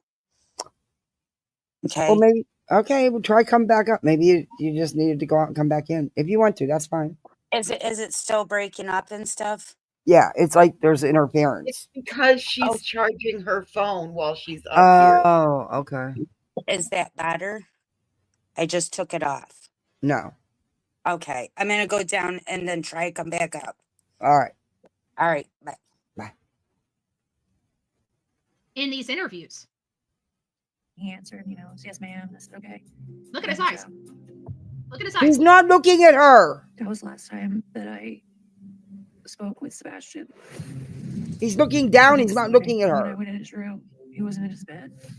After a minute or two, when I couldn't find him, I called Chris and I said, Now it's down to a minute or two. The original statement was 3 minutes. Oh Then on my Chronicles of God. Olivia, it was a minute flat. Okay, Betty, the foundation, the basis is the same. Of course, the verbiage can change over a year and a half, but the foundation is the same. A minute, 2 minutes, 3 minutes. Shut up. Now it's 2 to 3 minutes, or 1 to I'm 2 so sick minutes. of people talking If I shit on smashed Chris him, and Katie just to get he's not clicks in the and views. house. Yes. I Hey, got Joe on board, Beans. and I had a text message Hey, from KCG. Sebastian's stepfather. I said, hey, I don't know how to tell you this, but That is not what he said. I don't know how to tell you this. No, his very first word was, don't be mad. Don't be mad. Your son is missing. Number one, we don't know exactly the context of that conversation because, let's face it, the person who put this out there isn't the most credible. And we don't know what their relationship was. So, yeah, no. And what Chris meant by it. this I'm headed straight over to their house. I started driving through the neighborhood. I was panicking. I was looking everywhere. Like, where is he? What happened? Did he go with someone? Did someone take him? By the time I pulled into the school, Christopher was already telling me to turn around because the authorities were on their way. As a matter of fact, 8 seconds before 911 was called, she was on Kellen. She was on Kellen because we have an image of her in her car with no window roll down, no phone in her. Betty, they know exactly where she was. Stop trying to twist this.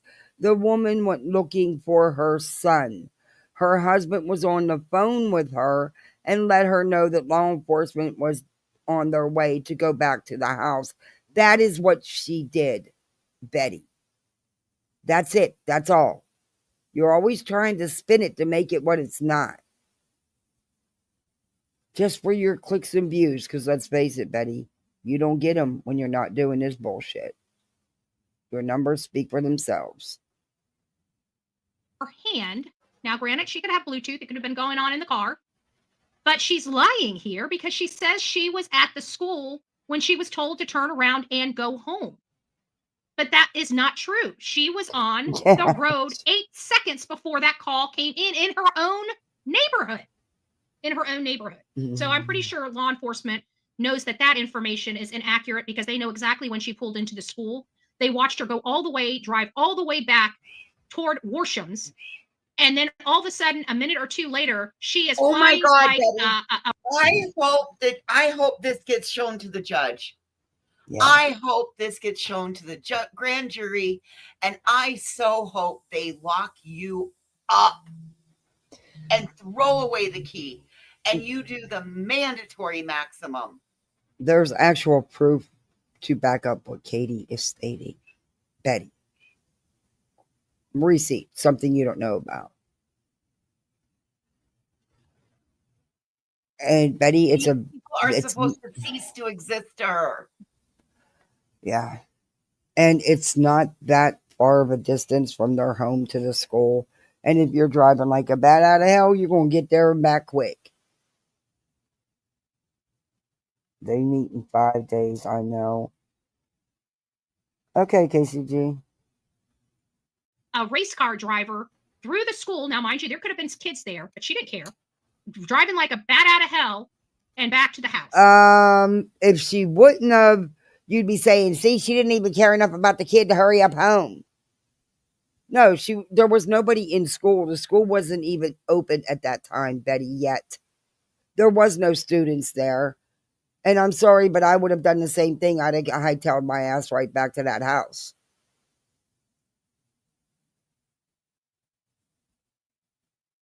Why is this still important to her? Yeah, well, she's not going to let it go.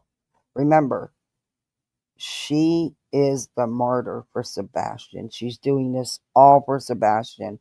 Her words, not mine. I don't know, KCG. I would imagine. I don't know. It was a little wild. They used helicopters. They used drones. They used ATVs, horseback. An extensive search didn't yield one significant lead or even An extensive search. I want you guys to listen to that. An It was an extensive search, Betty. They pulled out all the stops. And rather quickly, too. That's why I've always believed that if he was picked up by someone, he was taken out of the neighborhood very quick. It's possible that, something else could have happened and he'd be somewhere. I'm hoping that's not the case. I still want to hold on to that someone picked him up. So that story that I sent you, Kathy, Yeah. that's an adult male that thought he was talking to an 18-year-old girl, and it turned out he was talking to like a 10-year-old. Oh, Lord. Through Roblox. Mm. He Wow. drove hours and picked her up. Oh, and he couldn't tell she was only 10 when he got there? Maybe it's 13. I don't remember now that I'm put on the spot, my brain is freezing. I mean, she's definitely a minor, we'll put it that way. Oh, shit.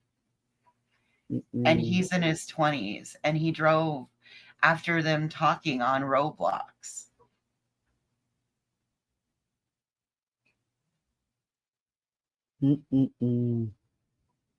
Internet's a scary place, man.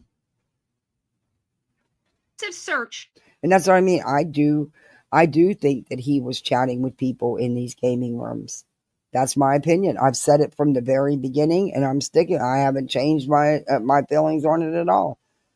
I do think that Seth is aware that he did have conversations with people. Again, that's just my opinion. Well, I felt that way because Seth seems to be very deceitful, especially when it came to, as well as if you're grounded at their house, you're not grounded at mine. If they won't let you have a cell phone, I will sneak you a cell phone so that you can, that's how I've always, oh, wow. Do you see that, Kathy? What? Oh, my God. Do something fun this weekend with the family. Wow, Zero. Thank you so much. Oh, my gosh. I'm not used to that. Thank you so much. In May, you can do something fun with the family. Yeah, thank you. Wow. And I've been saying I wanted to do something special for especially for her, because with her ADHD, that girl's managed to stay on the honor roll this whole entire year. And a lot of times, get the phone. Yeah, Daddy Frank made that deal with her. I wasn't on board with that, but he can't break his promise. Hey, Erie. Oh, boy. It'd be a phone with no service. But I'm terrified of her talking to anybody. I mean, well, that's exactly why I'd be like, I'll get you one of those leapfrog phones. Yeah, that's a good idea. Thank you so much, Zero. Seriously, thank you. That's amazing. Thank you.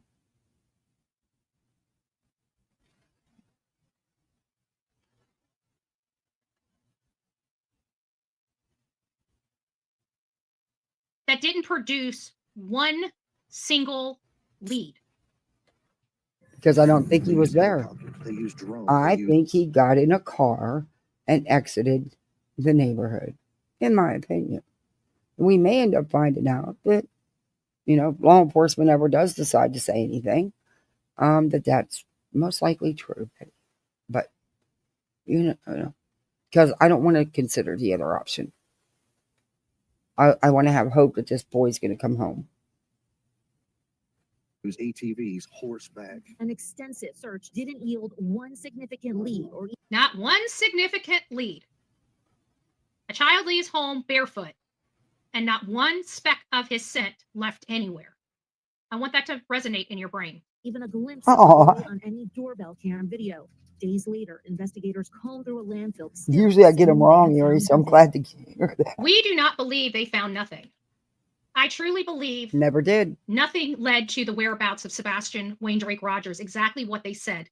Nothing to lead to his whereabouts. But we went back and we've analyzed several videos from this Bitch, day cover from a your bunch of mic. different Don't turn your reports head. at the landfill. We went back and analyzed their footage and analyzed their statements. And it is my belief. You belief didn't for justice. Thank you. analyze I'll shit. come up to a stopping point right after this little piece here, and we'll thank everybody that's sponsored the show. So I appreciate all your love and support.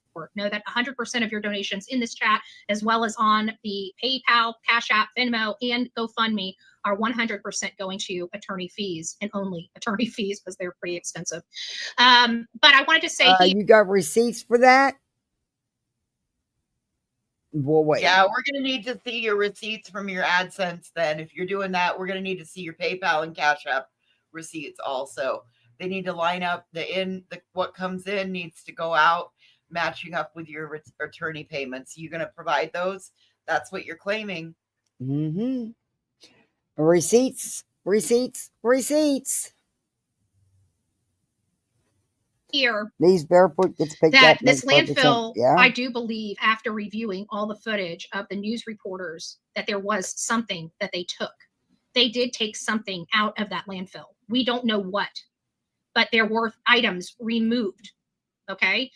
You know that how? Because a neighbor told you? I believe that 100% above anything else. These, there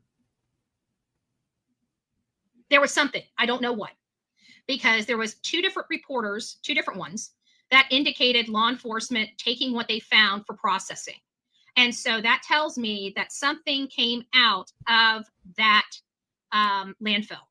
I don't know if it's a mattress. I think a mattress, is that criminal theory in action? Thank you for that question.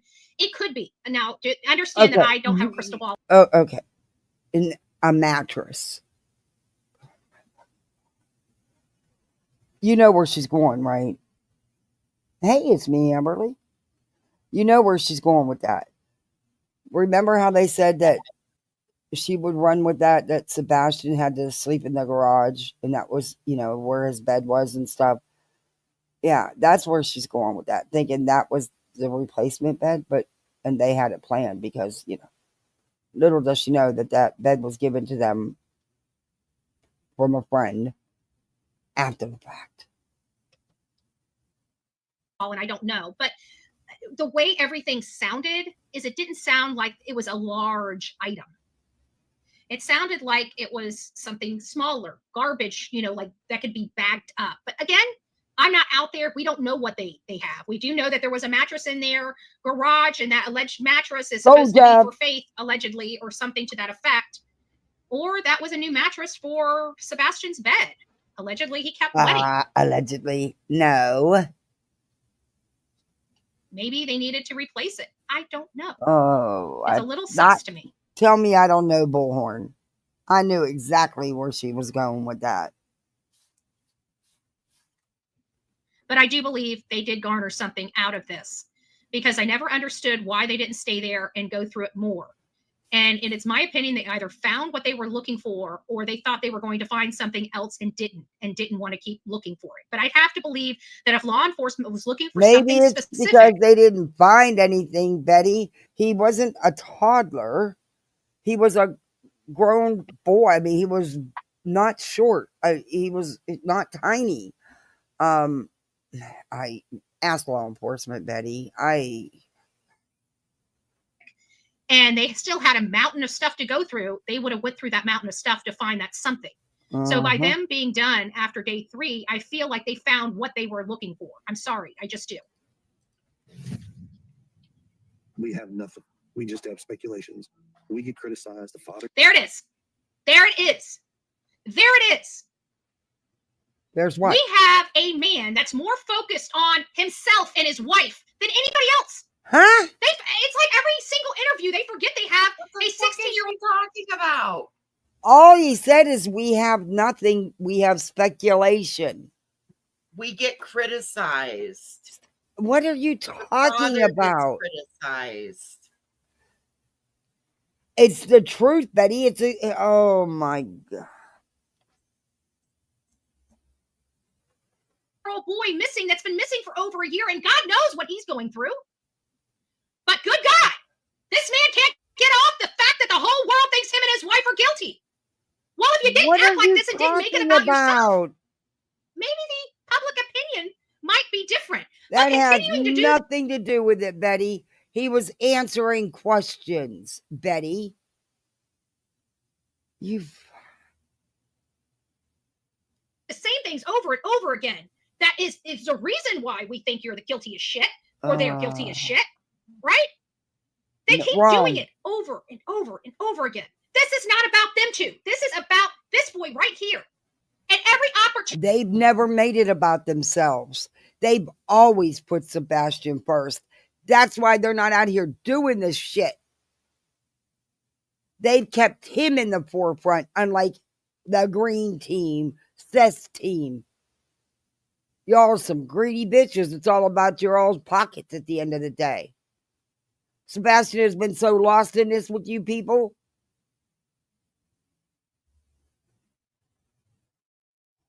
Opportunity they have to make it about this boy, it comes right back to them.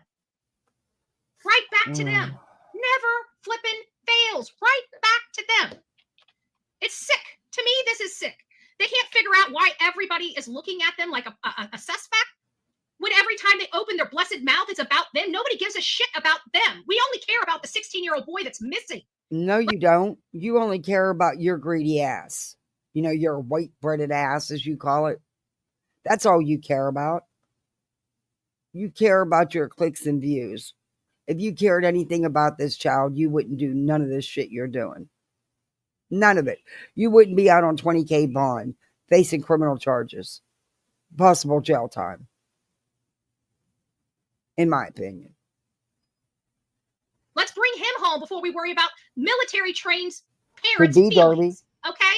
I have to think that part of that military training taught them how to buckle up, Buttercup. Could be. Maybe I'm wrong. A big mouth. Maybe our military is a bunch of pansies.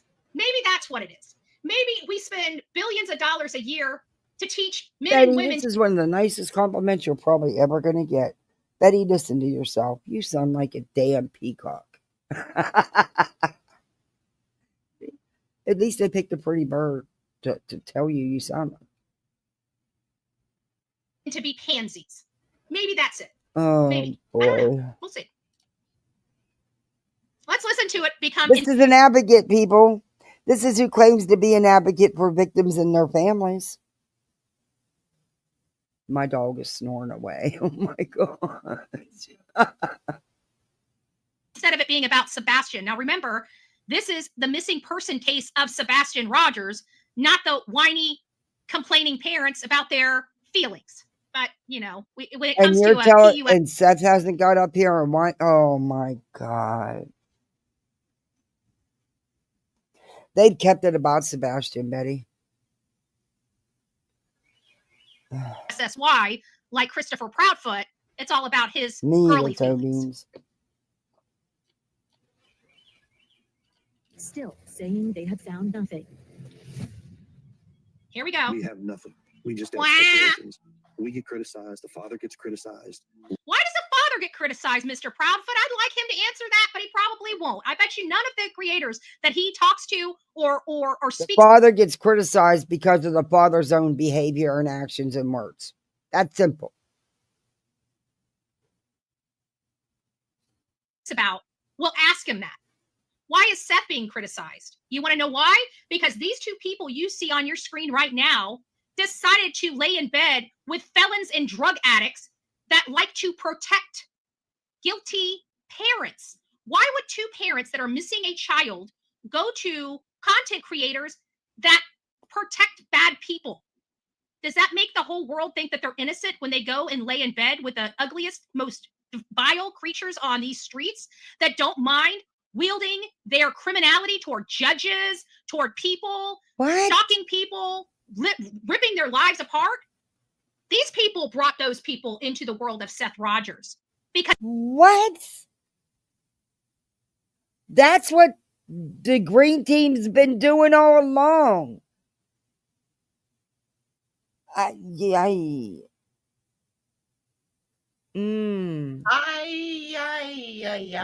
Whoa, Betty.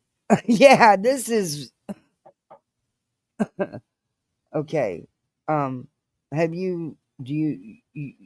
Tony? He's a scammer. And scary that he's put in charge of any money. You?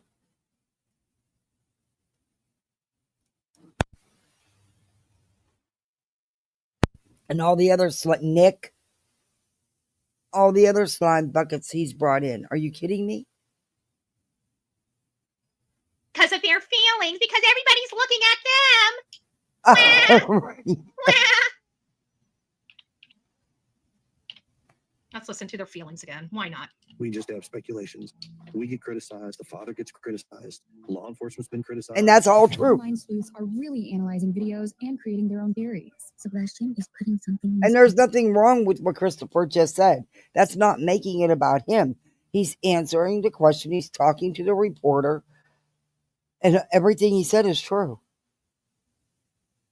We get criticized. The father gets criticized. Law enforcement gets criticized. Meaning everybody's criticized. Right. And that's the truth. That's not making it about him or her. That's saying we. If it were about him, he would say I. He said we, as in the collective. Yep.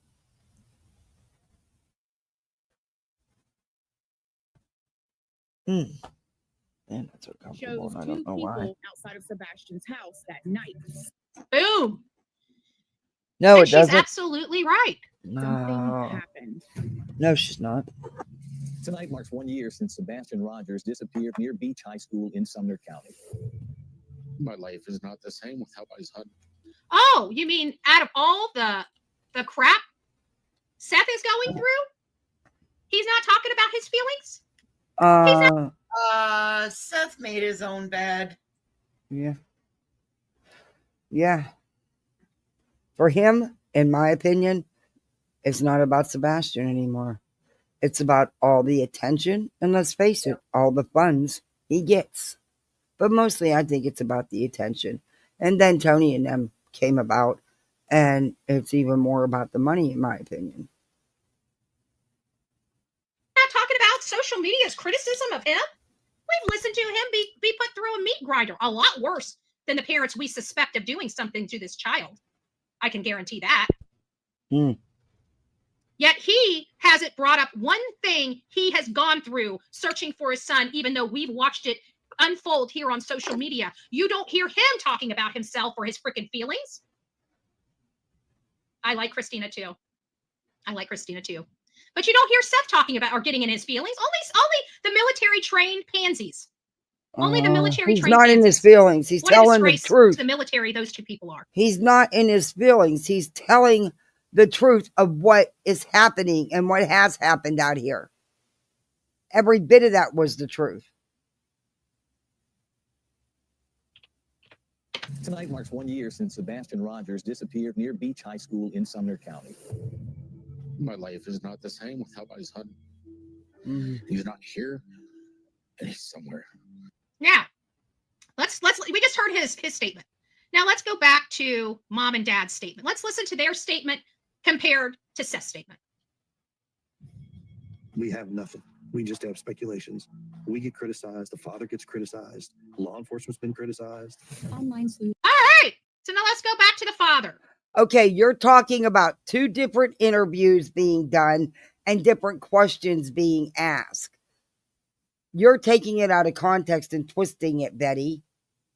Lady, you're not even supposed to be talking about these people. Mm-hmm. They're not even supposed to exist to you. Hey, Liza. What are you thinking? Exactly. Bet's defending someone is the worst defense ever. Yeah. They're talking, she's trying to spin this to fit the narrative she's spewing and taking everything out of context. Number one, they were both it was different conversations being had. Let's go back to the father and see if he's bitching about everything he's gone through. Law enforcement. He wasn't bitching. It was a conversation he was having with the reporter,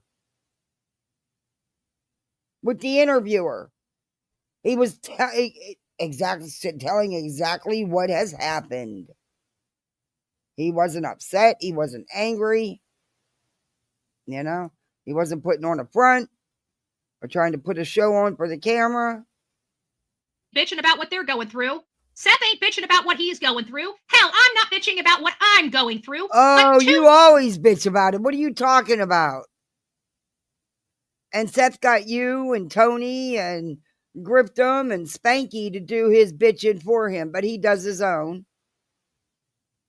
Military trained pansies are complaining about what they're going through on the heels of their missing child. What does them being in the military have anything to do with it? That don't have jack shit to do with it, Betty. They're human beings.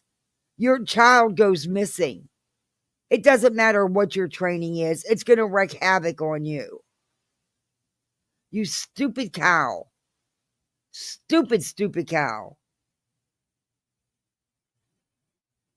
Child. Sick and twisted. Yeah, you are. He's not here. He's somewhere. Someone has him. This year has been the worst nightmare I could have imagined to come alive. And you do realize, Betty, that editing makes the decision on what makes the cut and what don't.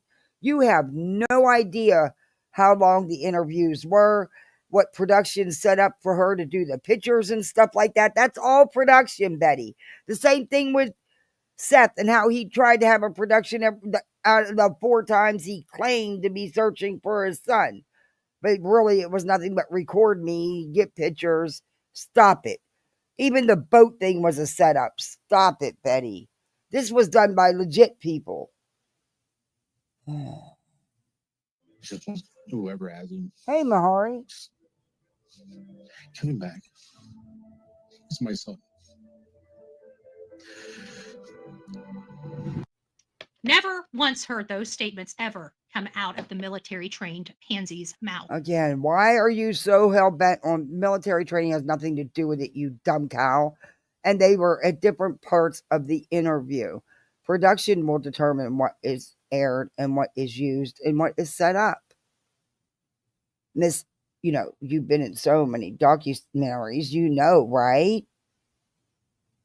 This father's broken and he wants answers for his son. He ain't complaining about the meat grinder he's going through. He will go through 1,000 meat grinders to find his blessed son instead of complaining about his pansy-ass feeling. Chris wasn't complaining either. Like the mom and stepdad. For somebody who's been in a lot of documentaries, she sure sucks at this. Yeah, she really does. Number one, you took it out of context, Betty. You only showed the couple-second clip you wanted to show.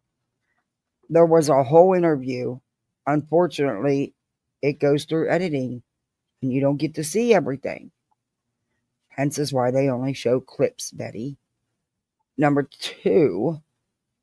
Yeah, the best parts could still be on the cutting room floor. Exactly. They're going to edit it and get the best sections that's going to pop for the show. That's their job. That's production's job, to make sure that Katie had those pictures sitting right where they wanted them. Well, it's part of doing the interview. And I'm glad they did. It showed his pictures. Not the crap you guys put in your thumbnails. This is maddening. You can feel it. So we want to talk about theories now, Payne, and what might have happened with Sebastian. What are your thoughts? I mean, here's his house. Okay. They searched miles outside of that neighborhood for days. Helicopters on the ground. They even drained a lake. He's nowhere. I don't think Sebastian would have gone outside on his own. There's someone else involved here. There's someone else involved here. Now, we're going to stop it there because I got a lot of stuff. Duh! A lot of people have been saying that from the beginning, that he had met someone in one of these gaming rooms online and he went out to meet them. That's not a secret. I've not kept it a secret. stuff to present to you. We're already at 57 minutes in the show. So all of the experts from the 4 panelists, including the host, agree there's foul play. Okay. Now let's break this And down. guess what? It doesn't matter one iota what the fuck they think or what you think. It matters what law enforcement thinks. Just saying.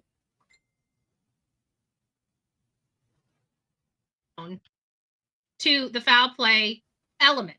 Okay. What was the reasoning for their foul play assessment? And it comes down to this video right here.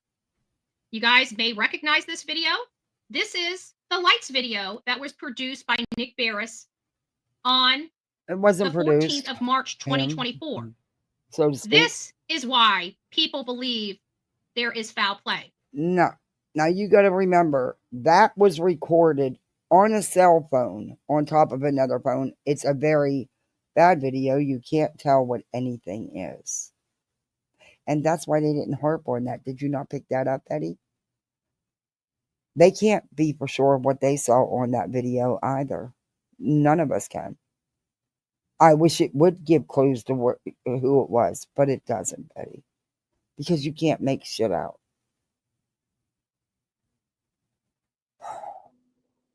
Because there's a flashlight and there's a flashlight. Okay.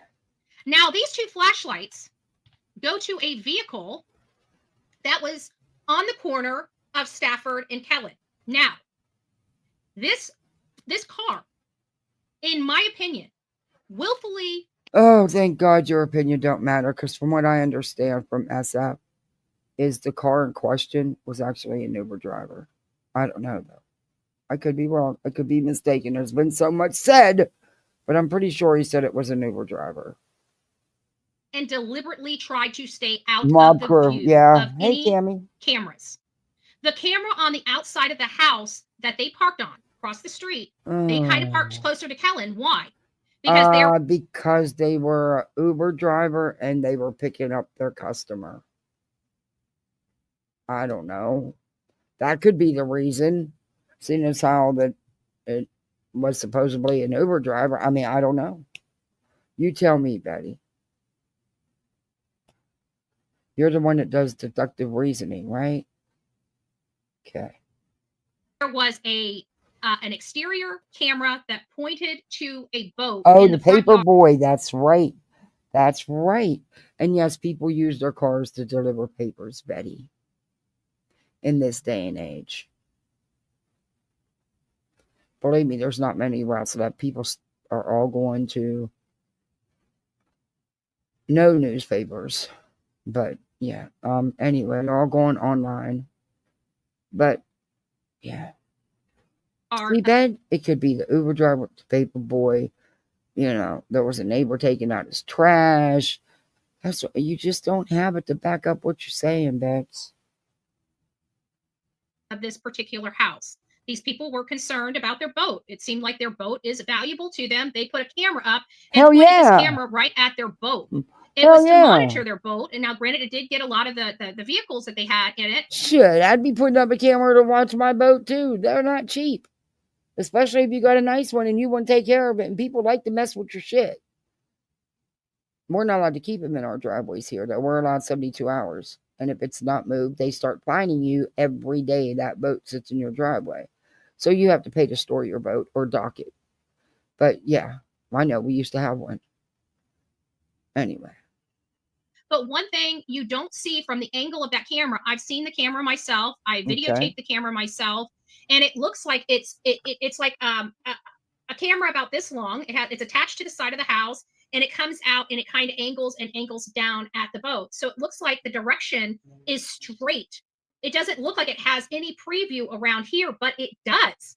And so that camera was able to catch this car that was intentionally and willfully trying to stay out of that camera's angle, in my opinion. So what is that? It was, okay, so these people knew the neighborhood so well. In the middle of the night, they could tell you where there's cameras. And everybody knows, everybody stated it, that it is really, really, really, really dark in that subdivision because it was a new subdivision. It's just really dark. So they knew the neighborhood so well, they knew exactly where the cameras were in the middle of the night to stay out of view. It couldn't be that it could have been an Uber driver picking up their fare, or it could have been a paper boy throwing his papers out the window, because that's what we did. They did that much research only to fuck up and forget about motion sensor activated cameras. Exactly. Betty. That tell you just in that action alone that somebody is familiar with that community and intentionally and willfully tries that's to. true, because yeah, there'll be 4 or 5 houses in a row that don't get one. So yeah, you're gonna, because it's all a time crunch, your paper's got to be down by a certain time. To not be picked up on cameras. This is not somebody that's coming into the neighborhood for the first time. This is somebody that's well versed in this neighborhood. Moreover, this image right here. Let me just back it up just so I can get the. Oh, what, the 2 light blobs? Hold on. Where's the second light? There it is. So right here. Now, when the mob crew Oh, here we did go. this overlay. And this has all been debunked so many freaking times. Oh my God, does she not understand that headlights are going to reflect off of? No. Nope. She don't get it. Okay. I'm going to go run to the store real quick. I'm All just right, going to dear. I'll stay. That way when I get back, I got to just run and go grab a couple of things before it gets too late. Can I give you a list? Yeah. Okay. All right. Bye. Bye. This image right here. I can't give her a list. We live totally, Wyoming and Florida is way far apart, you know. It was a joke. Was past the rut, which is right about here. Okay. This is a little creek drainage right here. And this person is in the other person's yard. This right here is the lights that are on. And you know what? All this has been debunked and debunked and debunked. I just, and they still are running with it. House that's right on the corner. Like the Stafford has a little curve. It's a dead end road as you go up its cul-de-sac. But as you're at that bend, there's one house and they leave all of their garage lights on. And so this is the ambience from those garage lights peeking through the bushes to the camera that picked up these 2 lights here. Oh my. Now, like I said, there is a ditch that kind of is like an S shape right about here. And what do you notice about suspect 1? Suspect 1 is over the ditch. It's pitch black out here. It's not really pitch black. There's ambient light, and you can see because I drove it. Betty, it is reflected light, Betty. Oh my God. Okay. Somebody, in order for him to be over here, he would have had to walk down his down the Sebastian's home along the gate and around. And that's why you saw when he was over here, the lights kind of flickering on and off before he came through here. Could be that it maybe was headlights, or maybe a critter, or some type of critter turned on a sensor. Like, it couldn't be any of that. It couldn't be reflection of light. It could be any of that, right, Betty? Everybody who's debunked it is wrong. But Mob Crew, he's so wrong all the time. He's so far off. He's a clown. He's a grifting clown. This one here came out in a peculiar spot. Again, somebody that is familiar with this common area. Look how dark it is. Do you think strangers to this community are going to be able to pull this off or know where to walk? Exactly. And I don't believe it was anybody that knew the neighborhood, because they would have had to study the neighborhood to be able to go out in the middle of the night when it's super, super dark there. So stop it, Betty. You're an idiot. Walk or know where to park? Sebastian's room was on the opposite side of the home than these 2 lights. Wouldn't they found another way to come in and take him? If it wasn't people familiar with his home, this common area, and where to park? Wasn't the common area. But okay. Do you, boo? Let's listen. I didn't bring I just lost my audio. Give me a second, y'all. Huh. My audio on my video does that sometimes. Mm. It does that sometimes.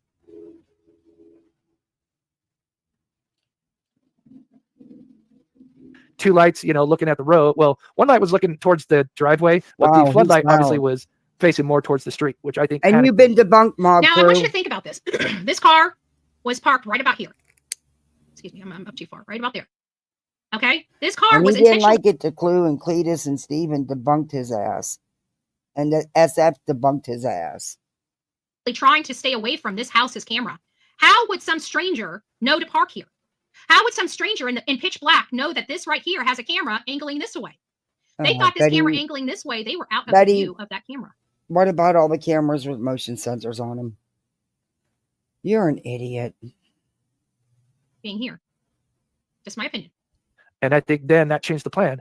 And if you look, 270 feet, I don't have the measurement, but it's literally like right here. People saw it earlier. I just had the lineup. I don't know why it disappeared. But anyway, it said it was approximately 270 feet, which. Look at that. It's on this side of the ditch. It's on this side of the ditch. Now let's go back to Smiley's Stories world. If you notice, she's only clipping little sections to try to fit her narrative. This has all been debunked. I've showed you SF's there. He knew about it. He debunked him. And like I said, Clue and Cletus, they were there with Steven. They actually recreated and they debunked all this bullshit. In the very beginning, Gray Hughes debunked all this bullshit. His son at the house. The mother is driving around looking for him in a Victoria Place subdivision, and she's driving. Right here. Okay? Do you see this? Let me see if I can blow this up.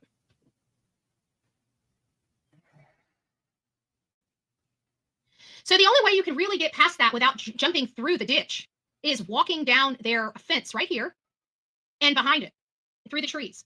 This is right here something that a third party would not know how to do, wouldn't think about going down this fence line, except people that know where the cameras are in the neighborhood. They would try to keep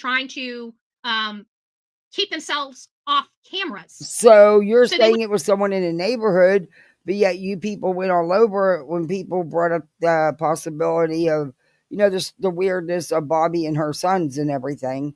Huh. Kind of gives a little credence to what they were saying, huh? Anything's a possibility, Betty, since we don't know what happened. It would probably go down the side of this. Let's see if we can find a little bit. She gets him for the drama. I'm in the area. Check one more out. Just same. Okay, let me get I'll tell you how many views she has on this video. Wait a minute. There was a perfect spot, a perfect shot on the outside of that house that She has said everything I wanted it to say. I 5,200 think it was views up on this here. video. I think it's right there. Seth knew where all the cameras were, and Right there. so many See it? times. There's a walk spot right by this fence that gets them around the ditch and out on this side over here. See that little white satellite? If you take their fence and walk right down straight, you'll get past these trees. That looks like an and old this, Prime Star.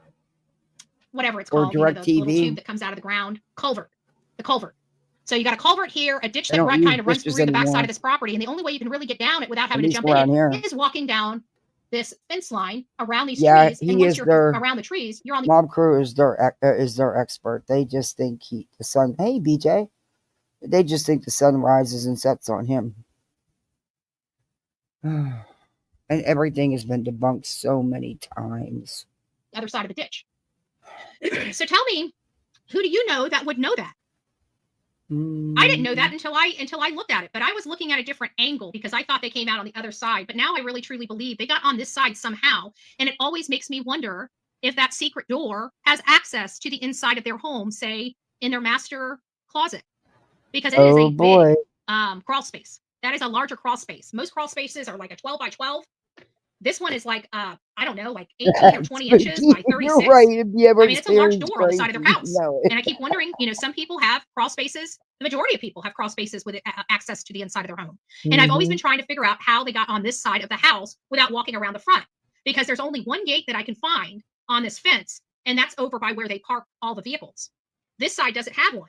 So the only way they can be outside of this gate, in my opinion, is to crawl over the gate or have some type of interior access that leads out to the side of the house. And the only place that I can see that leads outside of this house is that crawl space. So I'm still trying to make heads or tails of that in and of itself. Oh boy. Is where I believe they ended up diverting between the two homes. So, and we'll do more stuff. So anyway, continue. Them, all the stuff that they do, they have to be able to, and not only records, they need a warrant. Law enforcement, prosecute the DA, and some a warrant in Sebastian search there just is. Now, this is a question or a statement. It says, excuse me, let me just a second. It says, I believe they absolutely used Kentucky's electronic tracking dog, and I believe it absolutely was Kentucky State Police that got the warrant to search there. The DA of Sumner County stated to Nick Barris there was no probable cause for him to seek a warrant in Sebastian's case.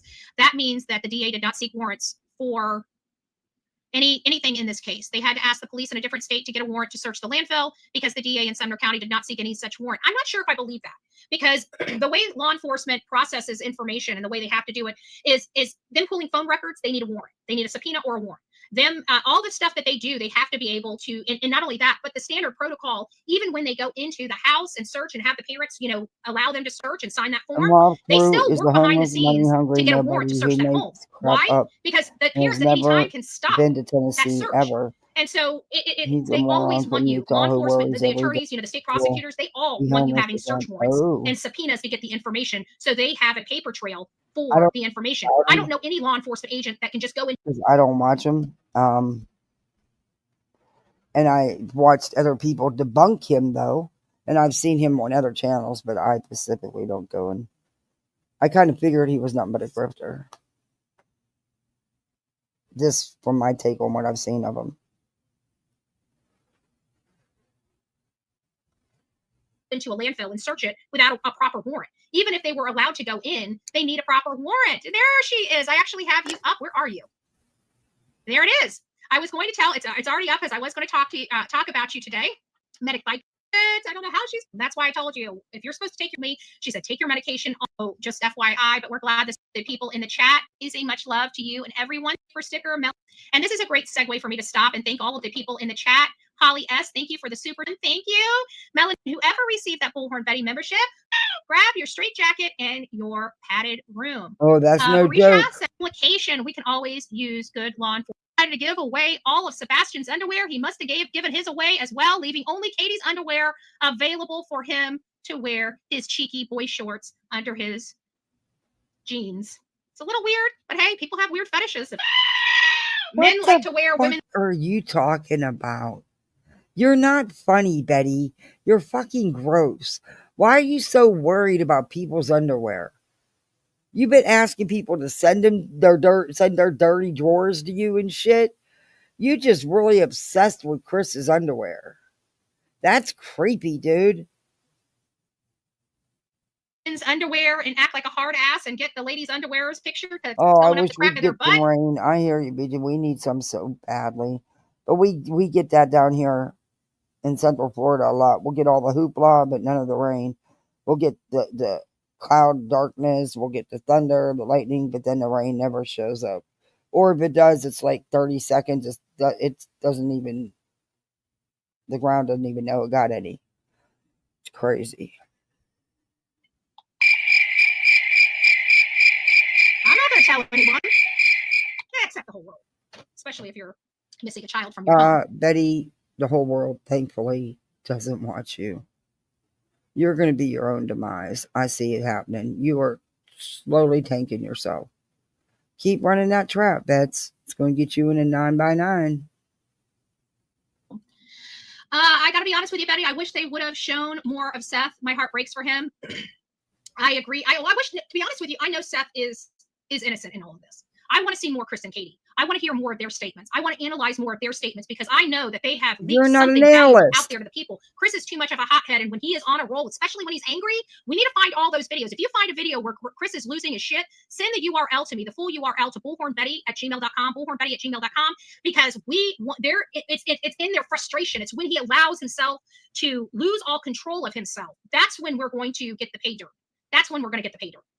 It's not when he's prepared. It's when he's unprepared. It's when he goes off on these cockamamie, blab, whatever, How long had CP had been a crane operator? 1 month at St. Jude's. KK referred to CP at Chris and Christopher and the AM, not my husband. Interesting. They're having marital problems. Long before this child disappeared. They were married on Valentine's Day. We have no evidence they even celebrated their last anniversary together, despite Sebastian being with his father the weekend after their anniversary. We've watched them in every single video. Because it's none of your business.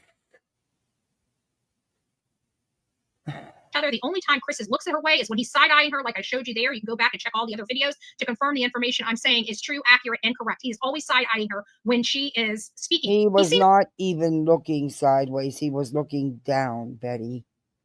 Stop trying to manipulate people into thinking what you do. God, you're scary looking at these pauses. He's nervous. If you ask me, he's side-eyeing her No because one he's scared that asked she might you. accidentally mess something up. He looks nervous when he's looking at her and she's speaking.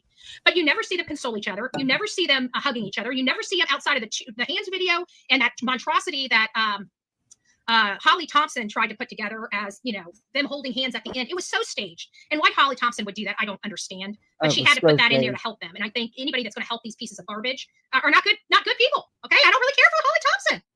What can I say? I don't care for her. She seems like a nice lady, but you know what? I want a strong woman that does investigative research, not just just throws willy-nilly anything that they breathe. She won't cover Seth, so clearly she's got something in it with them. Oh, so and that's what it is. You don't like her because she don't agree with your bullshit narrative because you're not the media, and she won't cover Seth. Huh. There you have it. Seth is a hothead and abusive as hell, and it's been proven. Yes.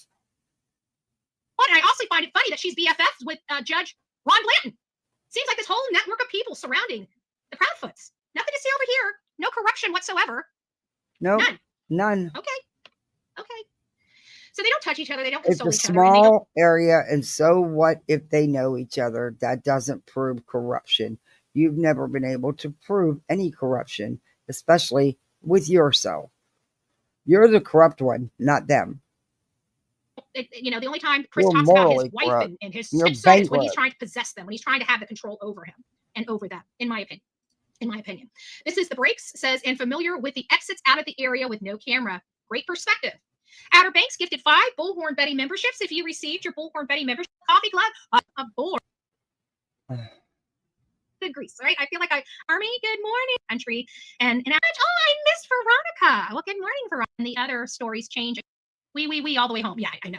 Your Two story parents, you know what? hasn't The one thing I can changed. tell you is that anybody that's in trouble always runs away from home. Okay, they always run away. They run away. Nobody ran away. She was chased out of her own home by idiots like you, encouraging hate and having people follow them to get you videos and pictures because of assholes like you.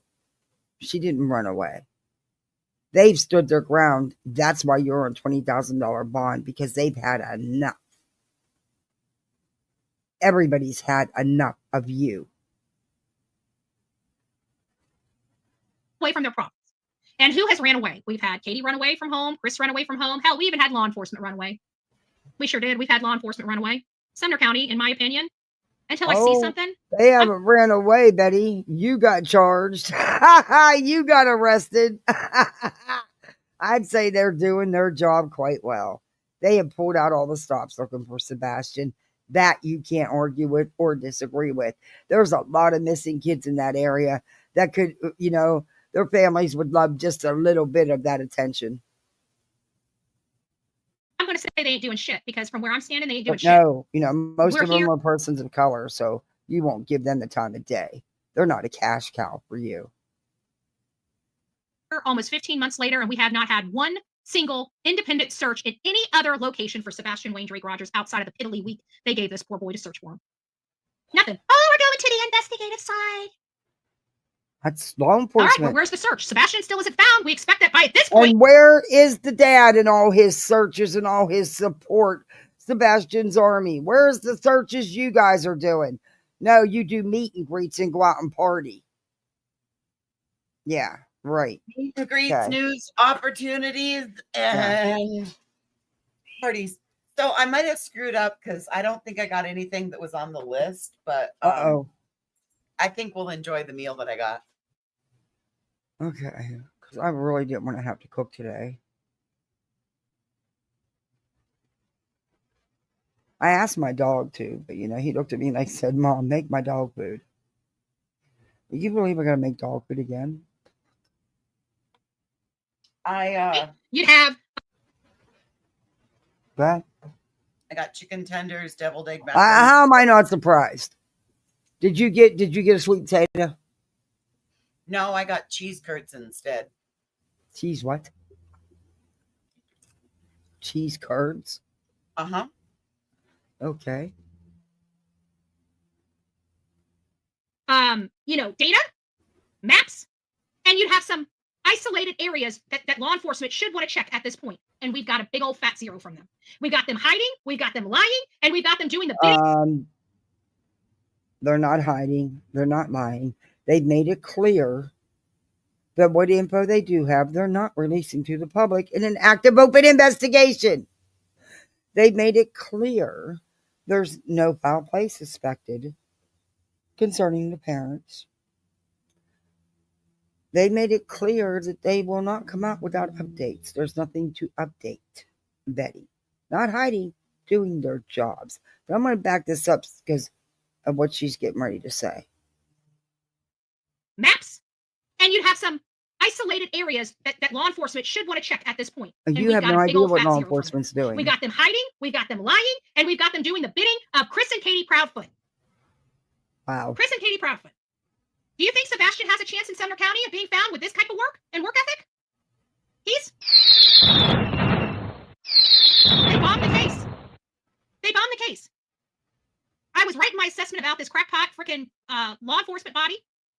Absolutely accurate.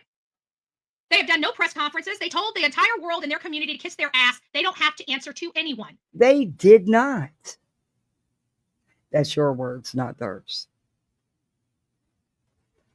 It's an active open case, Betty. If they would come out with nothing, just to come out to appease idiots like you, then you'd be tearing them apart for a nothing burger, just like you did in the Madeline Soto case. Yep. And they don't have to solve the case. And all they have to do is arrest anybody that mouths how horrible their work is. Where are the independent searches? Where? I'd like them to say, hey, where are the independent searches? You claim the father has done nothing but search 24/7 for the last 14 months. Where's all the searches at? He has all this support and all these experts on his side, including you claim to be. Where's the searches? You haven't been out searching once, Betty. You went out to harass, stalk, and threaten his family, but you've not done anything to find him. You're a nuisance. You've created chaos yet again. Congratulations. Only this time, your ass got arrested. Finally. Now we just need the courts to do what they need to do, follow their own law, and put your ass in a cell. Pause game My on point opinion. on that one. Oh, I got a couple good ones. She's gross. Oh, did I leave? I left something up. I'm sorry. Let This me area, put that nothing down. to see over here. We've gotten a big fat zero. We've got one person on there. We've only had a week worth of searches. And God forbid you ask the public for help. They don't want no public help because they got this.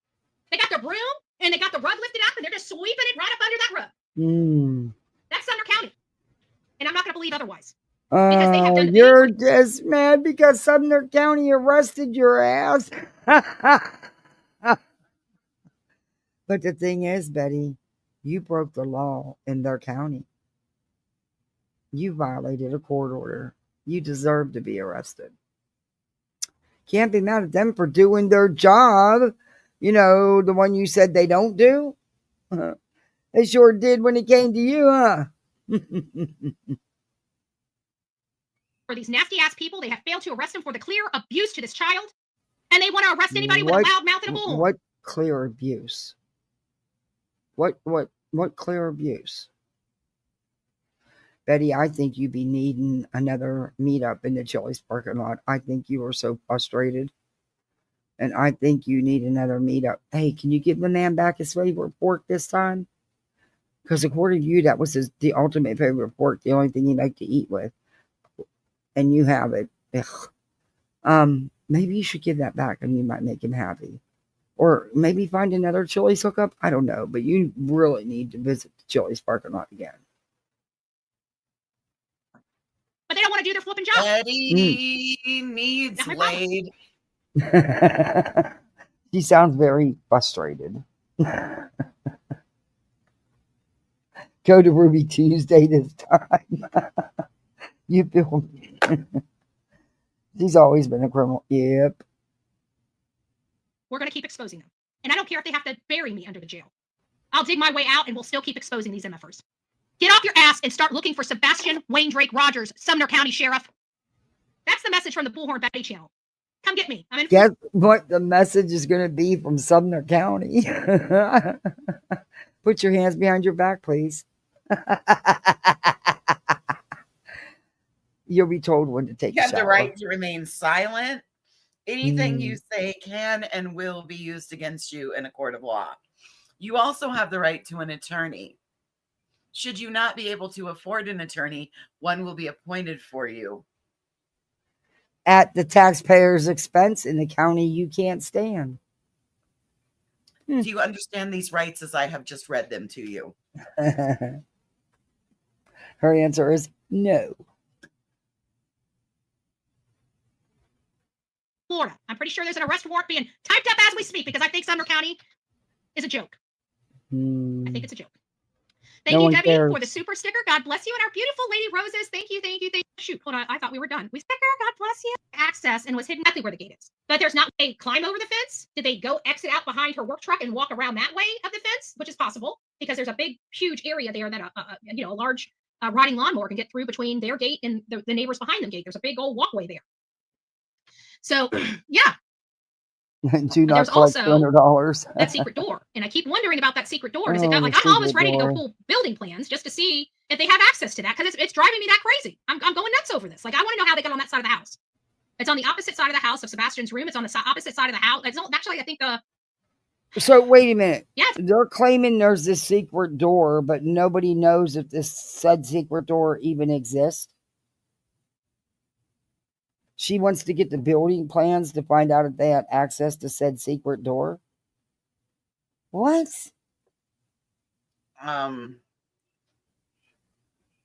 These people are not supposed to exist to her. Well, now she's going to get the building plans of their home. Please do and let the judge know. I hope that the prosecutor's office is still keeping track of you and clipping this shit to show to the grand jury. I do. Because now you even trying to get the blueprints of their home, Betty. Wow. it's on the opposite side of the house of Katie and Chris. So how do they get out of there without crawling through the window of face room? Did they go out the window?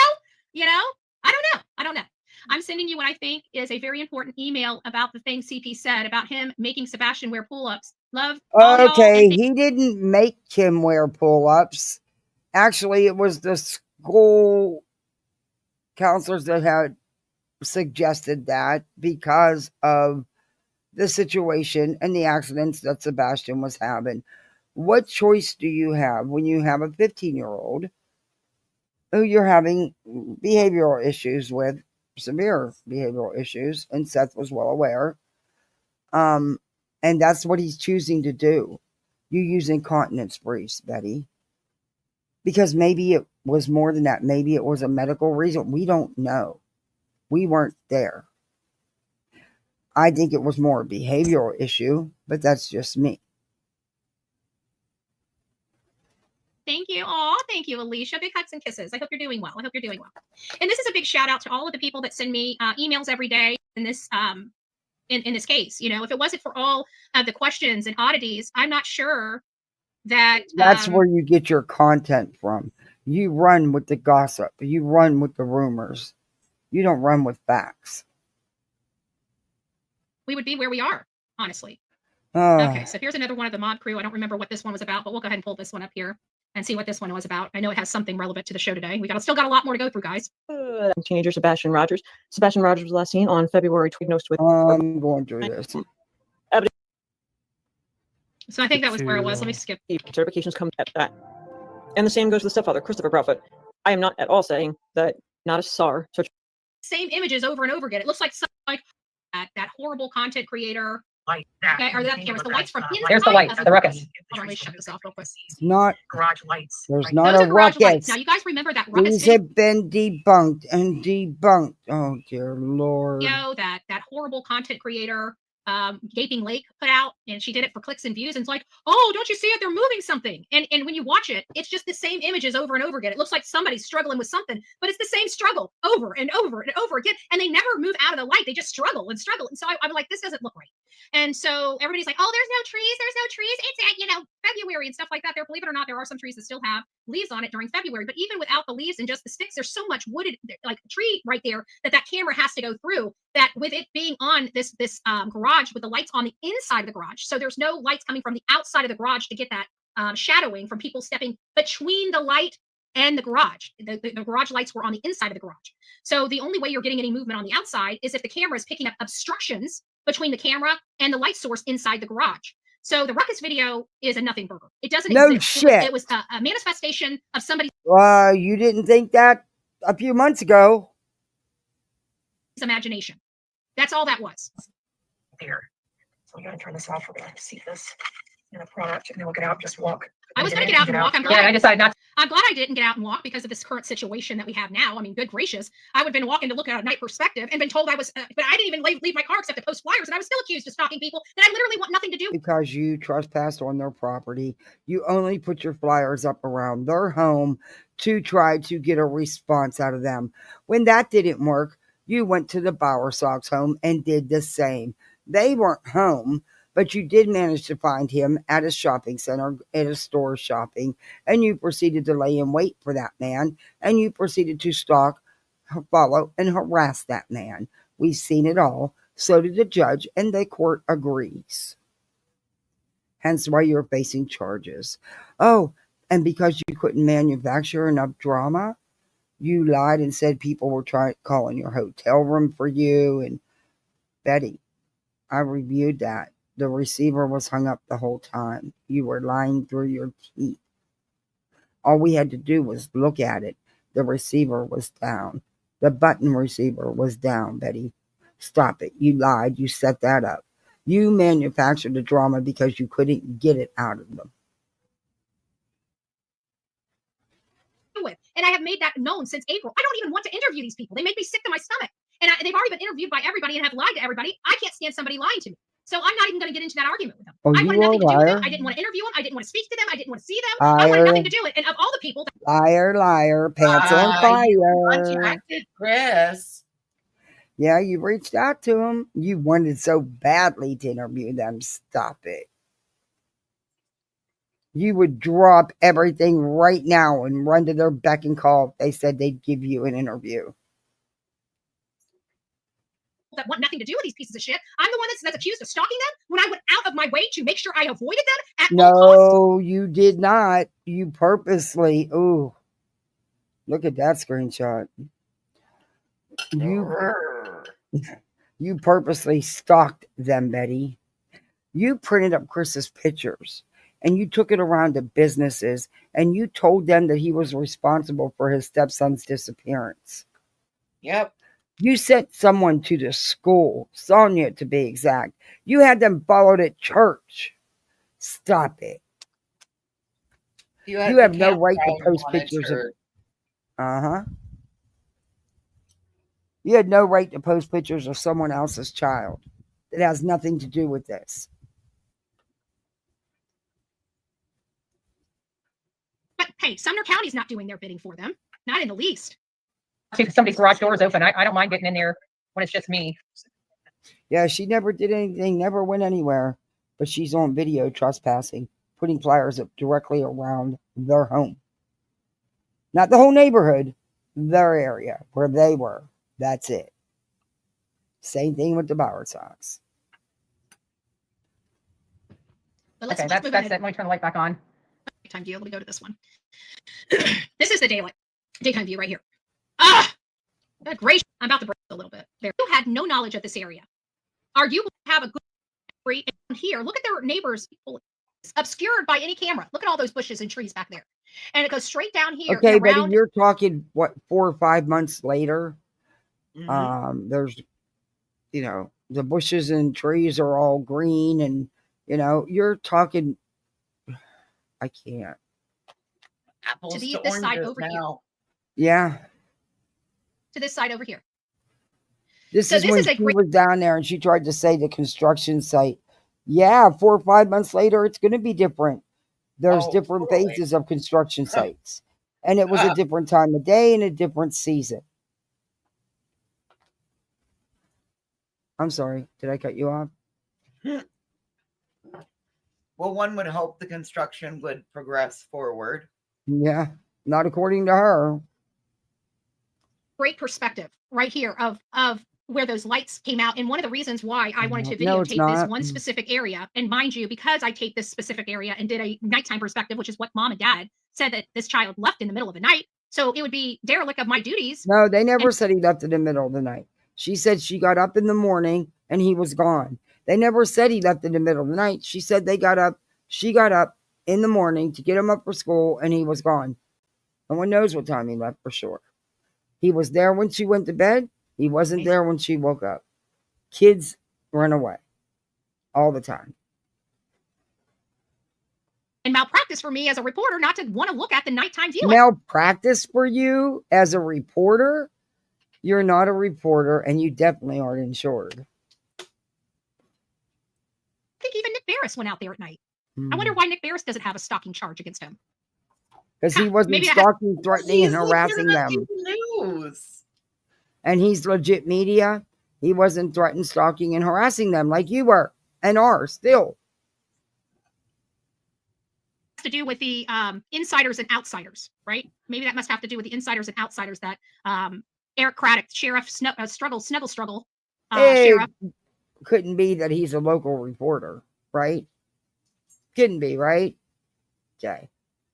The real media with a real press badge, not one he printed up online for $32 in membership dues. The real media, like your sister. Yeah, exactly. Likes to remind everybody you're either a voter for him or you're not, right? So that means you either get protected or you don't, depending on whether you can vote for that man in office. So that means everybody that goes and visits this area is put in harm's way because they have a crappy sheriff that only takes care of their residents and I nobody wonder else. who bought her the new microwave. She put in a nice new microwave. I bet it's taxes. Betty, she's single. Yeah, well, if you claim zero and you pay in. Betty's not that responsible. I don't know. I think I'm wondering if it was on her wish list or privately she told the sub she needed a new microwave. Well, she's been talking about how that didn't This work. stuff, or they wouldn't have Yeah, that's true. been able to get out. That's a ditch right there. That's a ditch and a Damn, Betty, get your subs to send me an air fryer. culvert. So somebody had to jump down in the I'm culvert. They not- had to I'm walk on this joking. grassy knoll. That's probably why they did the zigzag right around the. No, the zigzag was because they were going behind all these bushes. Now remember, this is in June. When this happened, it was in February. So all these leaves on a lot of these plants were not there at the time, making it a little more viewable than it would be in June when it's a lush. No shit, Betty. We knew that. Okay, so let's keep going on this. No, that's not. That's not. This is the I back. reviewed this when you This did goes to it. the back over on the other side of the culvert and ditch. That's just house. So I don't know how they would be coming out on this side of the house unless they use this door here, which is the secret door. All the Okay. abuse she The had from her secret mother. I don't think she door knows that how to you be. don't even have any proof exist. That you now want to get the floor plans of the house to prove that it exists and if they had access to it. Mind you, you have a restraining order against a protection order against you.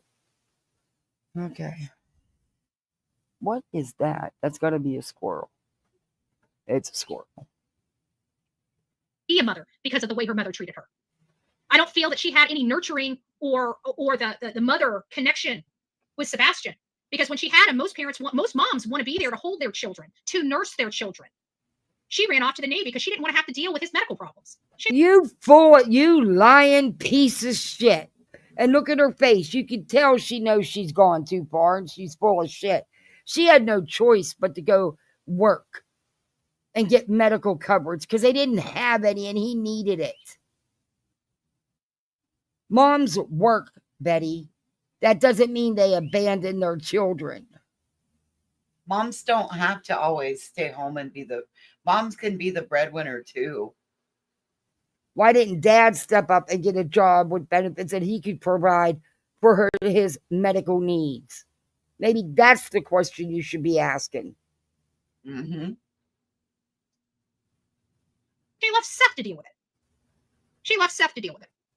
She didn't leave Seth to deal with anything. She very much was still, just because she was in the military, Betty, they lived together. She came home at the end of her shift. That's how it works. What do you think when you go to the Navy? You go to the Navy and you're gone all day, like for 4 years You work an straight? 8 to 12-hour shift, depending on what your job classification is. And you go home at the end of your shift like any other job. I know. I lived military life for a while. Stupid cow. Out that they were married in 2021, and by 2022, after they got married, Chris and Katie started trying to rehome their child as of October of 2022. They were not trying to rehome him. They were trying to find the best available resources to get him the help that he needed. And Seth was too. He wouldn't even take him. Oh, maybe a year and a half after they were married, they're trying to kick Sebastian to the curb. And when they realized how expensive it was to put him in a home, she has no clue. She was never a mother. They couldn't afford it. So what do? They decide they're going to wait for Seth to take him. And Seth refused to take him because of his behavioral issues. Then Chris gives Katie an ultimatum. It's either your son or me. You don't know that. Who said that? Seth? I've never heard Chris or Katie say that. You're lying as usual. They are splitting up. There's text messages going back and forth with them, talking about, I hope you can afford the place by yourself. Saying to Katie, he refused to come home. They refused to share their anniversary. Couples have disagreements, Betty. You should know that. You used to beat the shit out of yours on a regular basis. And literally a week and a half according to your criminal record. After their anniversary that they did not celebrate, Sebastian's gone. Their anniversary was on Valentine's Day, and 12 days later, they probably Sebastian is feel gone, awful and he's about gone it. forever. Jesus Christ, Betty. And there's no proof that these parents did anything. And I do believe Chris was out of town. And so what if they were having a little rough patch in their marriages? All marriages go through that. All relationships go through that. It doesn't mean it was over. It doesn't mean they were getting divorced. It means they were going through a rough patch. They don't choke each other or take knives to their tires or run down the highway with their pants off and drugs on them. Just saying. And it happens to be on the very anniversary that Katie filed for divorce from Seth 8 years prior to. 8 years prior to. And Seth is the only one coming out here not letting anything go, wanting his revenge, and supporting you pieces of shit. That's why people are side-eyeing him. Convenient how it was on that day, huh? Little too convenient. Just saying. Thank you for reminding me about the poll. Let me go ahead over here and check the poll. We got some people that did the poll. Give me a second while it rolls through. So do you believe the foul play is CP and KP? And 85% of our audience, which was almost 700 votes, 85% of our audience believe they are the foul play. All right, guys, give yourself a hand. You guys were absolutely fabulous today. We usually don't do long lives, but I knew that with this new America's Most Wanted case out, I knew this is something that we really did need to dive into. I hope I clarified some things for you. And now we understand those lights that everybody tried to say were just trash trucks ends up being the crux of this case. This is a very, very, very important aspect of this case. Why?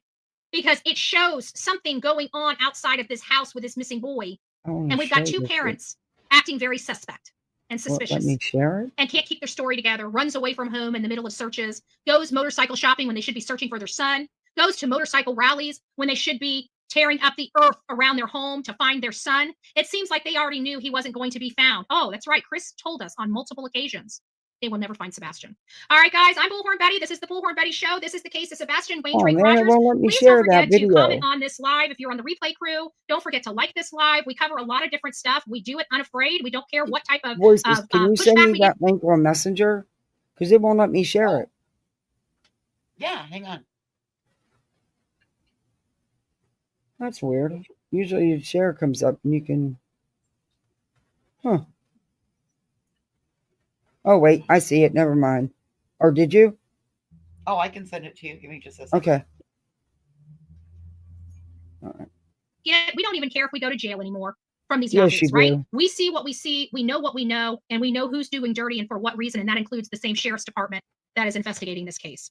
Rock it out with your coffee beans out. Don't forget to be fearless. If you see something, say something. An ounce of prevention is worth a pound of cure. And until next time, please be safe, but more importantly, I hope no DV victims reach out to her like she told them to. I really, really, truly do. There was a... Oh, actually, you could have shared the link in back chat, huh? That was really dumb of us, huh? Okay, let me bring it. I got it. You got it? Yeah.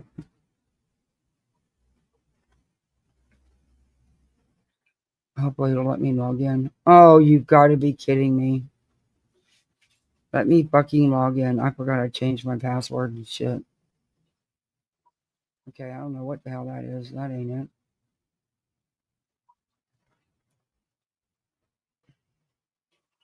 If it's even gonna let me log in from here.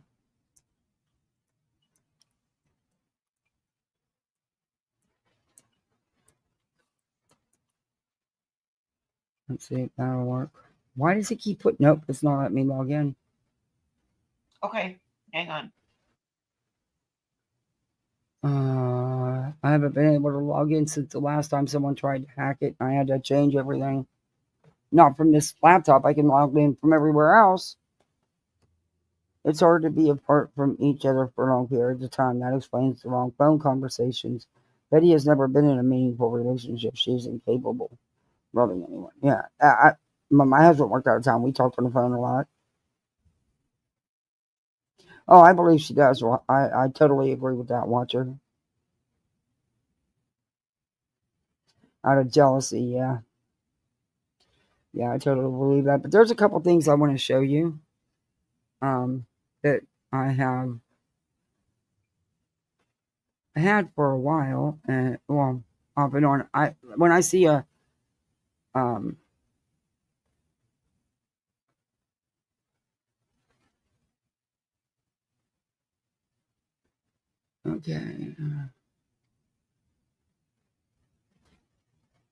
okay. Oh my God, Florida mom had sex with a family dog on video. What? Yeah, that one's awful. Okay. There you go. It's in back chat finally. Okay. And you have to actually go to their website to get it. You actually My have to God, go to them squirrels are TCRA. chasing each other across the screen. It sounds like a mom shot kids with BB gun as a form of punishment. Betty, why ain't you listening to that shit? Okay, I'll share screen here. But there's a couple little things I wanted to share with you guys. I don't know if anybody's... But, yeah. This is... A voice has sent me this. Just loaded this. This is Elk Grove man accused of kidnapping 10-year-old girl he met on Roblox. Speaks out from jail.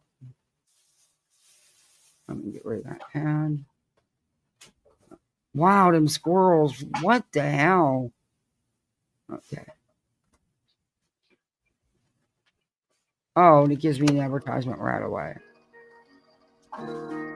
Sorry, YouTube Premium don't cover that. begin at noon with what we're hearing from the man accused of kidnapping a 10-year-old girl over the video game Roblox. Thanks for joining us. I'm Lisa Gonzalez.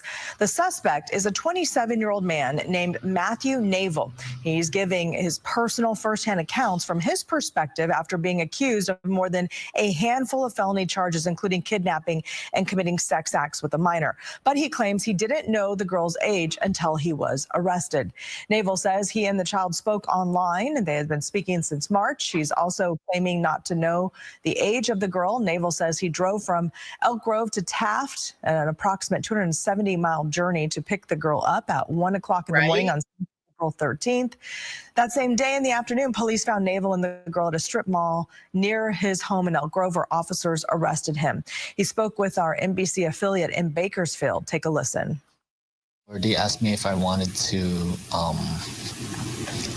be more than friends. I was a little bit hesitant because of age or whatnot, but I was pretty much encouraged to do so. So I was like, if it doesn't work out, then we can just move on. But if it's okay, then we're doing this or more than friends, not completely relationship wise, but on the talking stage, I would say, then let's see how that goes. Navel has pled not guilty to all charges. He's being held on $1.35 million bail. He says he only held the girl's hand. Navel's attorney told the Bakersfield NBC affiliate that Navel is on the spectrum, to which Navel says he is not. He says he simply works with children on the spectrum. Ooh, okay. From a quirky How fucked up is that? He's 27. Yes. He couldn't She tell was she 10. was and 10 she was years old. 10. I doubt she looked 18. What Hey is guys, that? I'm Reagan. And I'm Ryan. In the 1984 Sorry, that didn't shut off. Deputies who responded to the missing child report learned the child may have been kidnapped and that she was communicating with a man later identified by the sheriff's office as Navel through the Roblox and Discord. Roblox is a content creation game that allows online play with others, and Discord is a communication app that includes text, voice, and video capabilities. Navel talked about how he felt like he gained the trust of the girl, who is not being named because she is a minor. Ew. And mind you, she's only 10 years old. I know. Had That's she why been I- older, there might have been more credence to, he might have, but at 10, my daughter's 9.5. She'll be 10 in a couple months. She don't look 18. I can tell you that right now. She don't look 15, And But again, it's, this is why I tell you Discord is the devil. It says, he said the two have been playing together since March. Right. When Navel made the drive to the Taft area of Kern County to pick her up, he said that was when everything fell apart. He claimed that the girl told him she was 18 years old and that she wanted to be more than friends with him. Navel told the reporter he did not know her actual age until he was questioned by police, who found him and the girl in his vehicle at a strip mall. Do you believe that? I don't know. Navel told the reporter he did not know her actual age. The reporter in response noted that the girl appears young and that there was a search for her because she was a missing child. Navel said that when he and the girl were talking through Roblox, the girl told him everyone she knows always tells her she looks younger than her age. I should have been more careful, he said. I should have been more questioning when it came to having that person involved. In his interview, he claimed that he went to Kern County because the girl told him she was not in a healthy home situation. Typical what they say. He said he planned to introduce the girl to his parents and to take care of her. Yikes. The reporter addressed the child's allegations to Navel. He responded by saying that before he learned of her age, they spent much of the night driving and holding hands. He denies there being any conversation or desire. When asked why they were at the mall, he said they were on their phones from the moment he picked up the girl. Nabel said he spent about 12 hours with her before the police took him into custody. He works with autism children on the autism spectrum. Oh, Lord. And that he was studying to become a nurse at a local college. At a court hearing, he pleaded not guilty to kidnapping and child crimes. He's in jail on $1.35 million bond. Yeah, bitch. Holy shit. 10 years old. I'm sorry, but a 10-year-old does not look like an 18-year-old. No. Am I crazy? Do you guys, I mean, 10? And why would she say that something happened? I don't know. And what's one of the things they always say? Well, I was just getting them out of a bad situation. Yep. Something just nope. I got one more little quick one I'm going to show you here. Actually, there's a couple, but I've kept you long enough.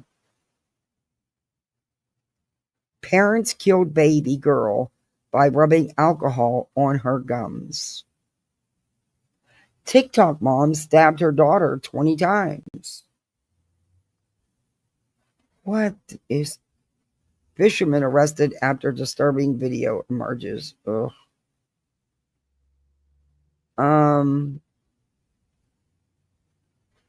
Remember the story we talked about in Waterbury?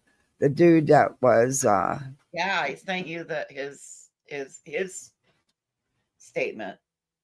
Well, the evil stepmom's attorney made a claim 4 days ago. In case y'all don't forget,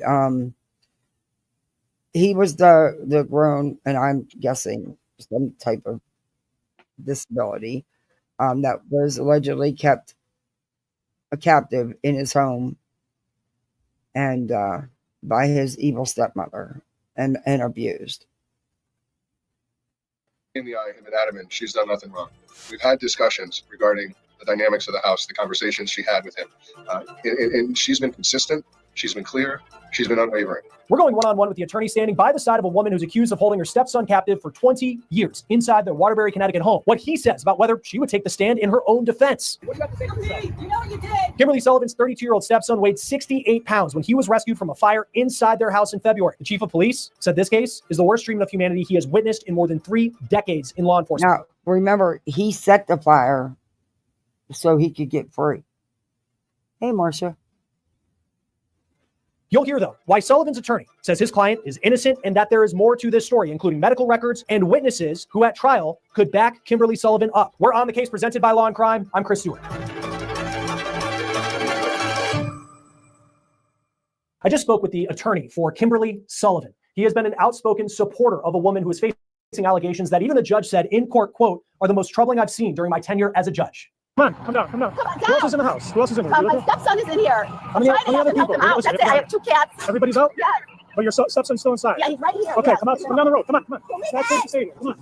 All right, here he is. All right, my dog is shaking. I know. So now you might know this story. We've talked about it a lot here on Law and Crime. Kimberly Sullivan fled her home as it was on fire on February 16th. But inside the house, firefighters found her 31-year-old stepson who weighed only 68 pounds. Once in the hospital, that man, who now wants to go by the name S, told police what he said happened inside this home. He said that Sullivan, his stepmom, held him captive since he was 11 years old when she pulled him out of public school. In the affidavit, police say that Sullivan briefly spoke with them outside the home. She told police that S, again, that's the name he wants to go by, quote, had a lot of problems. She also said that she had taken S to see a psychiatrist a few times because he had mentioned mentioned hurting himself in the past. When detectives tried to talk to Sullivan again later on in the investigation, she refused to meet with them and said she had spoken to an attorney and she would not be speaking with police. Her stepson said that he was kept in a room in the home for 22 to sometimes 24 hours a day, and he was only let out to do chores. He told police that some of his earliest memories were sneaking out of his room to get food and a drink. When he was caught doing that, he would have to drink from a toilet, he says, because he was only getting 2 cups of water a day. He says he set the fire that brought the authorities to his house because he wanted his freedom. He lit printer paper on fire using a lighter and hand sanitizer, which he read was flammable. Now, the lighter he got, he says, from his biological father a year prior, before he died in January 2024, as his biological mom said that she gave her son up for adoption when he was very young, hoping that he would have a better life with his biological father, who was married to Sullivan. We know that DCF was called twice to Sullivan's home in 2005. That was after S was pulled out of public school. The school's principal says that the boy would drink out of toilets, that he would steal other kids' food at school. And he also said that S told him that Sullivan, his stepmom, wouldn't give him food when her 2 daughters who lived in the house would get food like pizza. Her daughters have not been charged in connection to this case. DCF found no evidence of wrongdoing. And Kimberly Sullivan is charged with I assault. showed the daughters, the one daughter had then come out.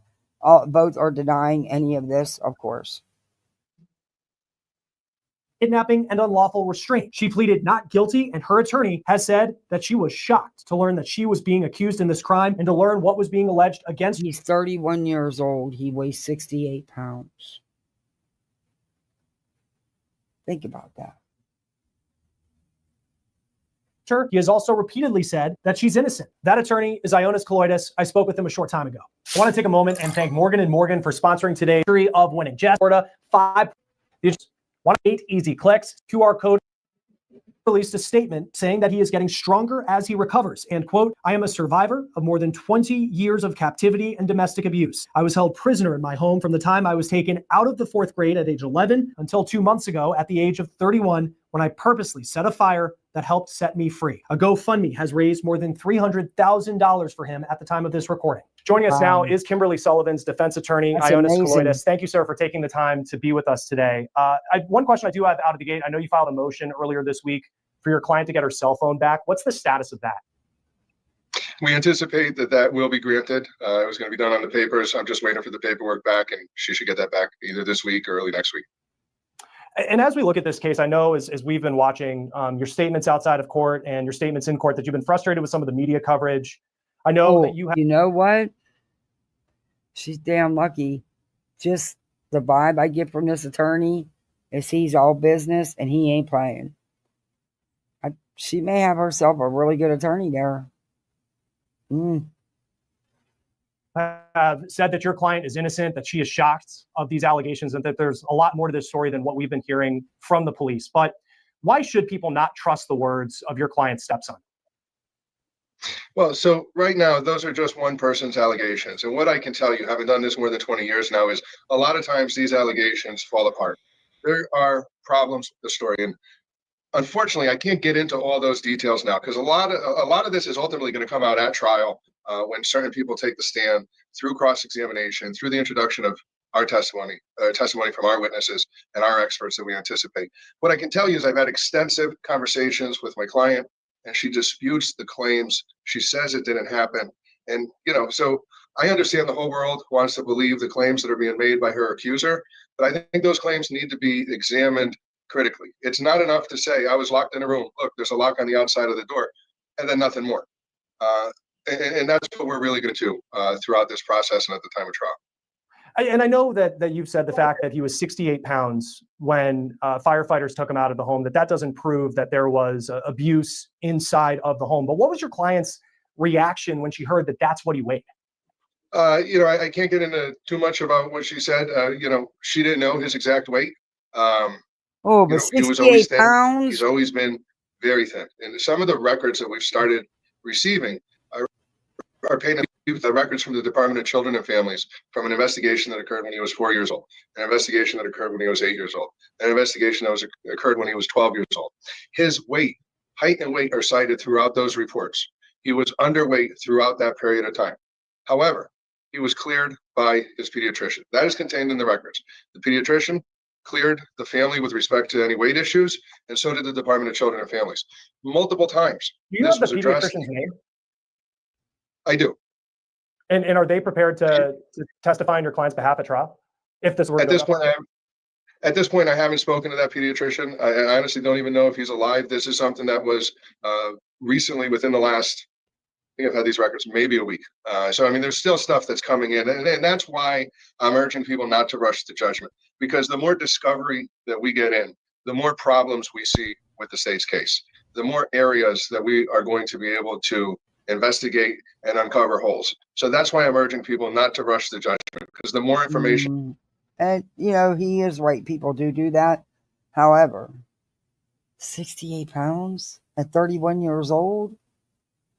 And I get, the stronger the defense gets. I know her late husband passed in January of 2024. When you talk to your client, what does she say? How does she characterize what her marriage was like to Craig Sullivan? Unfortunately, I can't get into too many details with that. But what I can tell you, when it comes to the decisions that were made for his son, But Craig she Sullivan, already blamed it all on the husband. That was in what I covered before when this first happened. She's already blamed it all on the abusive husband, who's been gone had the for a ultimate say. year. He is the one that dictated whether this child would go to school, whether he would go to doctors, whether they cooperate with DCF. These were not decisions she made. How can you prove that, yes. that was the dynamic that they had in the home? I believe that's going to come out through testimony of potentially several witnesses. Not, you know, my client may ultimately testify at trial. She may not. She would obviously be able to testify about that. There are others that I believe will be able to testify as to the dynamic as well.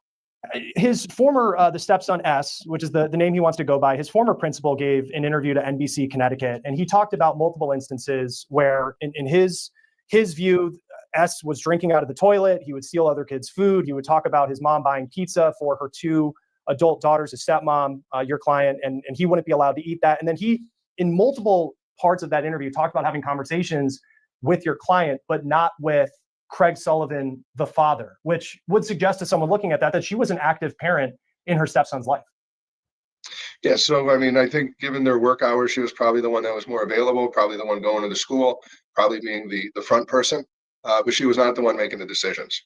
And some of what's been relayed through the principal, I believe, raises more questions. And it doesn't necessarily point to abuse, it might point to other problems. You have a child that's drinking out of a urinal rather than a water fountain. You know, he wasn't being held captive at school. There was no restraints on him at school. There was no years of conditioning when he was 4 years old. So drinking out of toilets and urinals rather than water fountains, when there's no obvious reason not to use the water fountain, I think raises more questions. And the questions, there should be questions asked about that, not just the conclusion that Kimberly Sullivan did something wrong. I think it's clear there was a problem long before my client was active or involved in this child's life. When did you talked about a pediatrician having seen the boy's weight when he was a boy? When was that? How old was he when he last saw a doctor?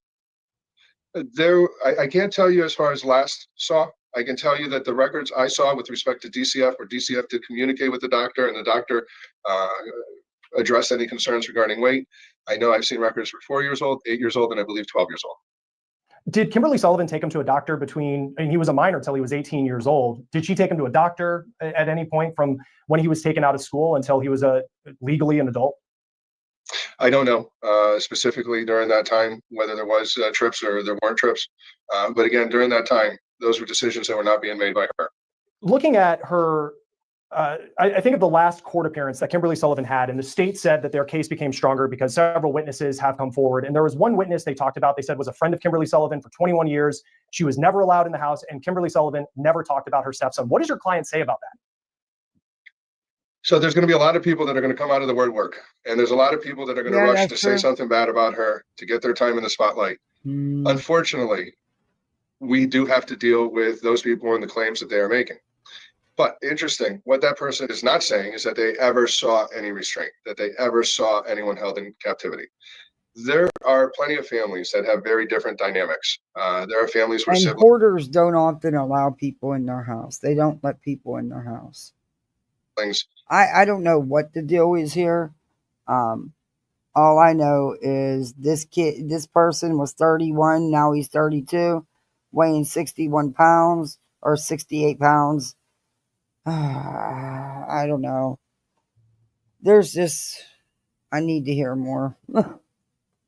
Don't talk for decades. Don't acknowledge other family members. There's good relationships and there's bad relationships. The full dynamic of this relationship, I think, will come out at the time of trial. But my client has told me that they generally had a good relationship. They interacted on a daily basis. They were in the kitchen together every morning. There was no hostility. When I say my client was blown away and is blown away, that's not an understatement. That's not theatrics. That is the honest truth. I know that he, as an adult, and you've said this, he can take care of himself, in your opinion, though he was at 68 pounds and medical experts told police that he had some very serious health conditions when he was taken to the hospital on the night he was taken out of the house when there was the fire. Why did Kimberly Sullivan not reach out to authorities, or did she reach out to authorities over the years when his weight was getting so bad? And it's not just his weight when he steps on the scale and the number, but the fact that he was having serious health conditions when you are so underweight. The evidence that we believe will come out at trial will be that she did encourage him. She could not force him, though. So you can't force someone to get help if they don't want to. She did nothing to restrain him or prevent him. And from a legal standpoint, that's where her obligation ends. She's not obligated under the law to force someone to take better care of themselves. She did not commit a crime in this case. Were people allowed inside the home?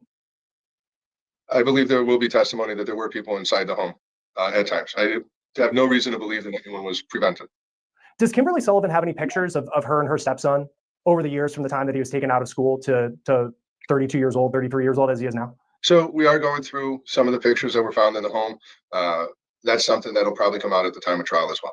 Have police ever been called to the house? I know there was the 2005 after DCF was alerted, but had police ever been inside the home from after 2005 until that night in February? I believe so. And I don't have the records in front of me, but I believe at least one local newspaper reported 14 instances of police contact over the years. I don't know exactly how many of them were actual officers coming to the home, but I do believe there were multiple times where my client herself called the police to the home for something that either happened inside or outside or near the home. So there were multiple instances of her essentially inviting the police to the home during this time period. And that's something that I think will come out of trial as well. Are you aware whether S had contact with police officers when they came to the home in those instances? Now, I believe there was at least one time where her accuser did have contact, I believe, directly with the police. I don't have the exact date on me. For you moving forward, you talk about Kimberly Sullivan. Is she prepared to testify at court? Is that your advice to her? Well, it's still premature to make that decision. And I would remind people that she actually has a right not to testify. And it is entirely possible that she may not testify. This case really depends on the strength of the testimony of her accuser.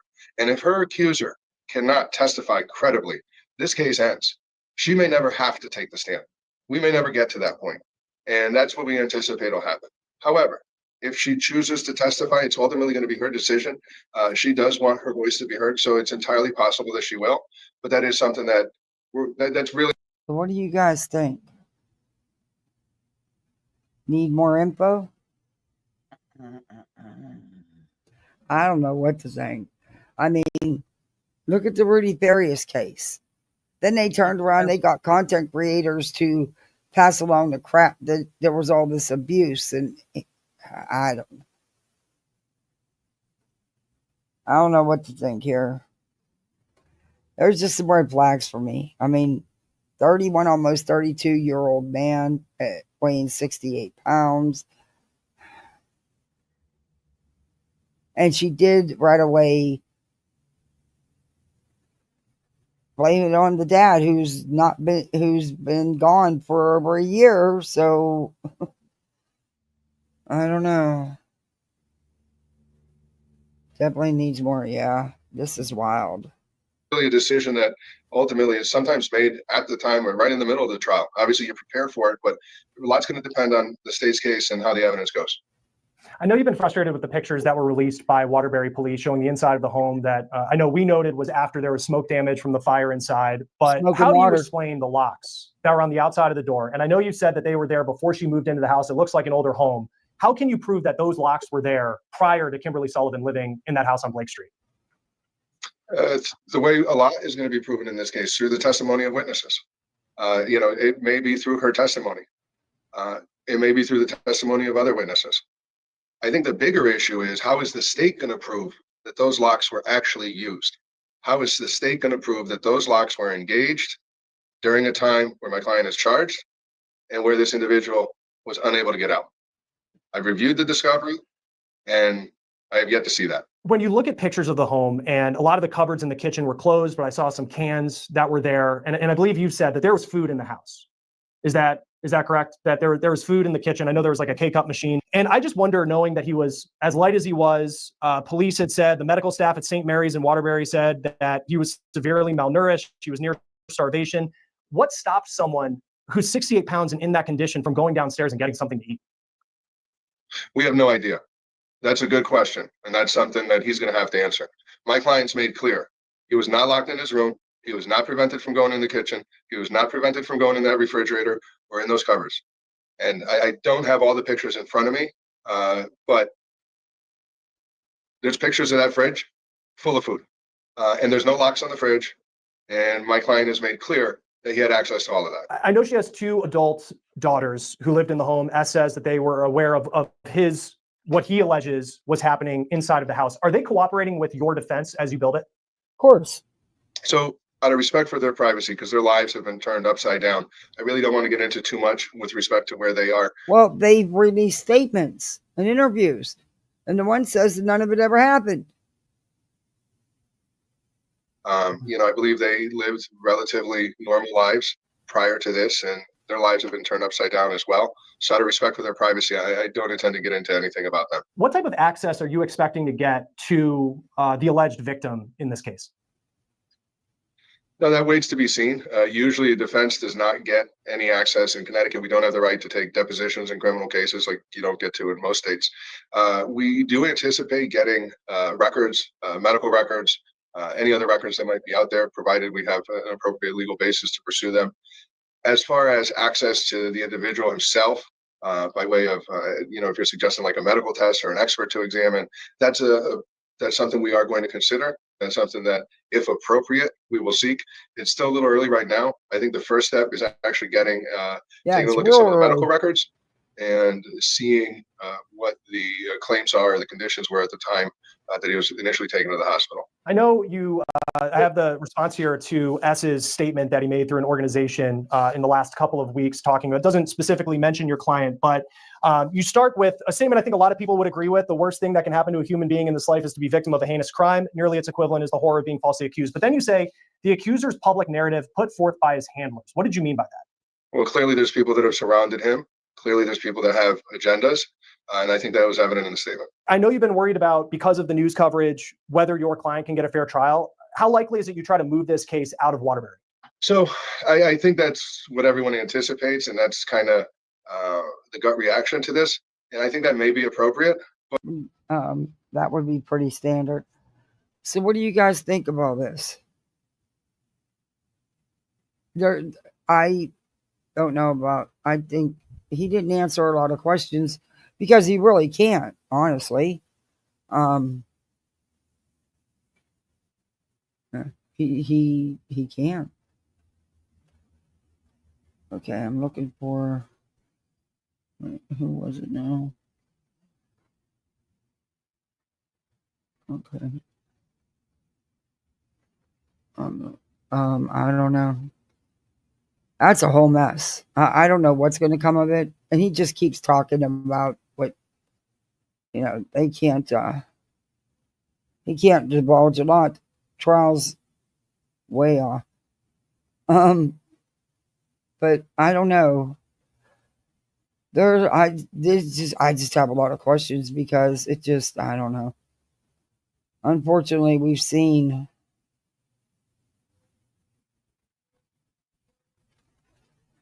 is it the Chroma Chronicles? Wait a minute. Or was it Chroma Royals? Let me see.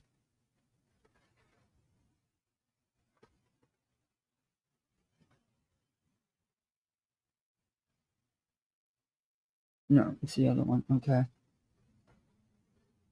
Chroma Chronicles puts out a good video. I don't have that much about.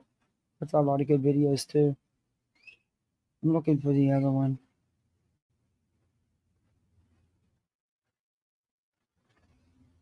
I do not like the way my, give me my damn tablet.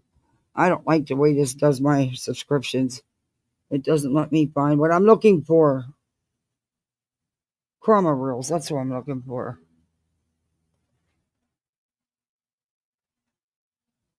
But I think I'm going to end it anyway. Everybody done took off. Bigger channels are live. Us little channels, us lower levels.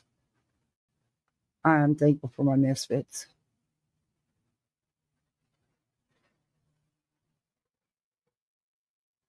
Oh, you guys might have seen this already. This is from the Chroma Reels and the Chroma Chronicles. They're two clip channels that I really like. They do a good job.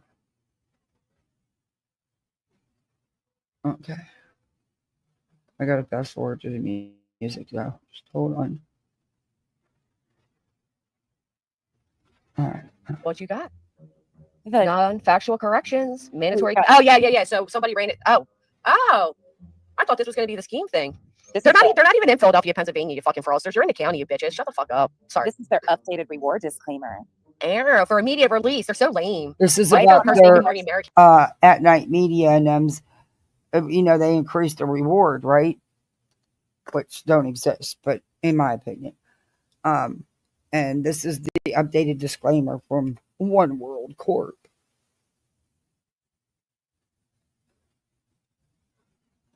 Okay, again, and this time study how to be an Let actual me fucking drop that reporter, 'cause link. This is weird. Notice the dates? What's Yeah, that? the April 18th, right after the judge's ruling. Oh, shocking. More intentional distractions. Didn't work, bitch, because we just seen it now. Look at this.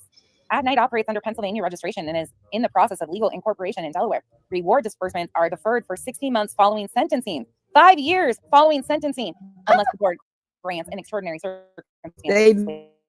Like I said, we went over this. Subject to independent audits. Oh, you frauds. And no, he does not have an office. We went over the stipulations to get the reward a while back.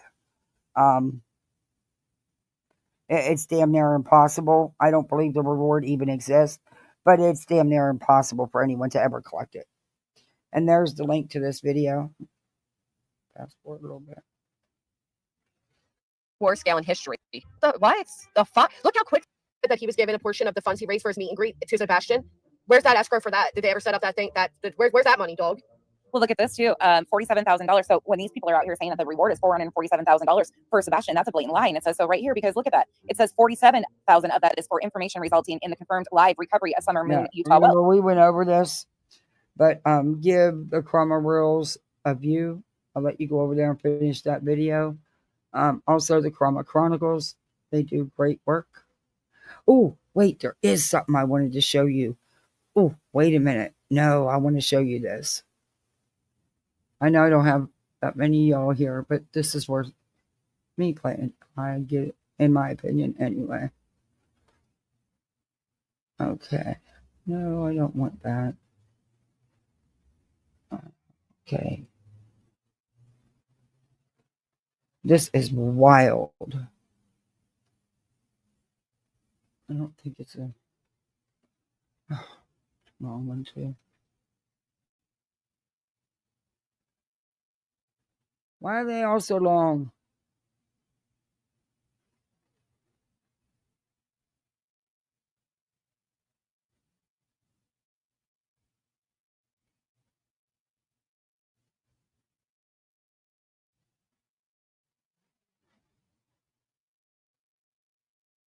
Okay. I'm going to play this one. This is the one I want. This is, I don't understand what's going on with parents. I don't understand what's going on in the world today. I don't get this. And this was a TikToker.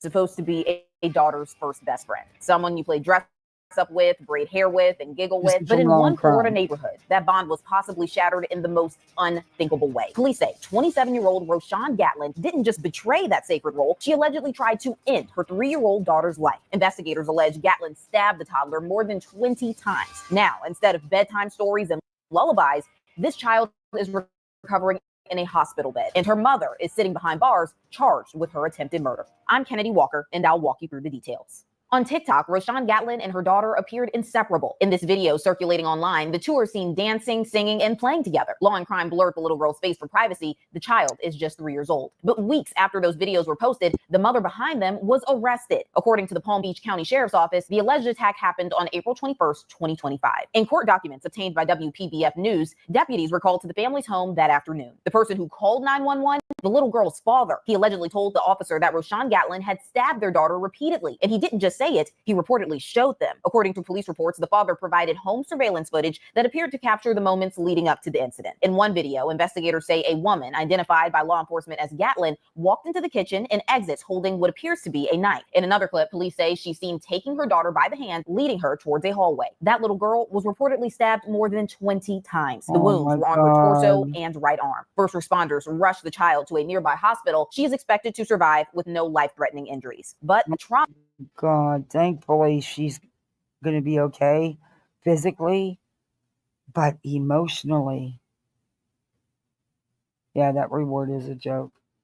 Those are all links to the videos I've been showing. How can you do that to your own child, to a baby? How do you look at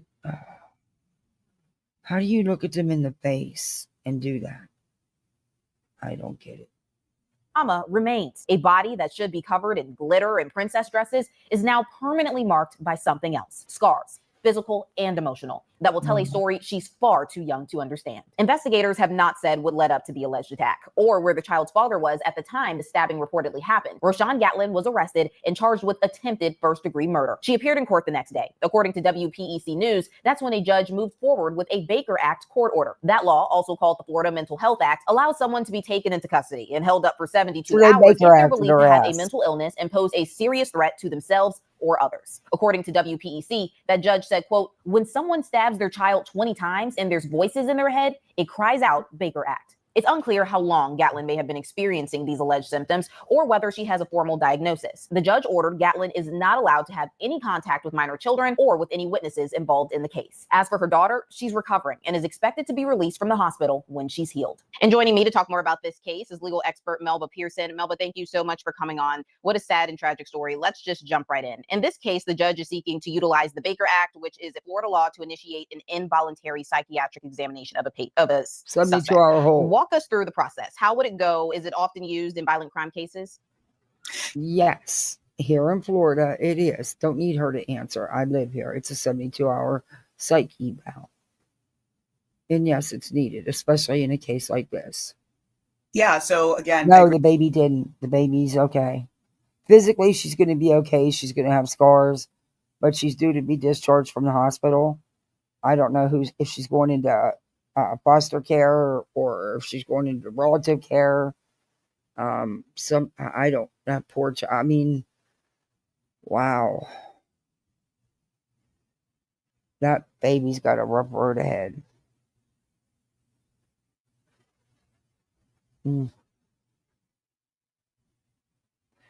I couldn't even imagine. I couldn't even. It makes me want to just grab my kids and hug them and never let them go, you know? This is horrific. Tragic and sad situation, and it very much does scream of a mental health concern in this particular instance. So what the judge is going to do is, first of all, make sure that the defendant in this case is evaluated, and they're going to receive a proper medical evaluation by a team of psychiatrists. Usually that means transporting her to the nearest facility. That could be a regular hospital, or it could be one attached to the jail. It all depends on the location and sort of, over a series of meetings. It's usually not just one, just something that has to be done very carefully and methodically. And so information, you'd be seeking to possibly bring in the social workers and others who met with the child, even though normally that's an out-of-court statement, nature of what happened. I'm assuming not.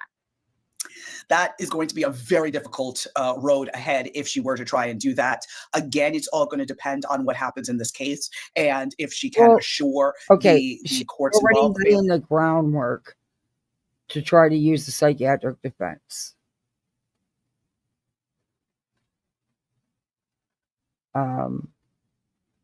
I'm sure they're going to watch her TikToks and I don't. Yeah, her own mommy. Yeah. Can you imagine looking at your child doing something like that? There's got to be something wrong with you to hurt a baby like that. Family court that she is fully rehabilitated. Yeah, Darby, I do believe about the Waterbury guy. That's what I mean. There's just something's just not sitting right with me about the whole thing.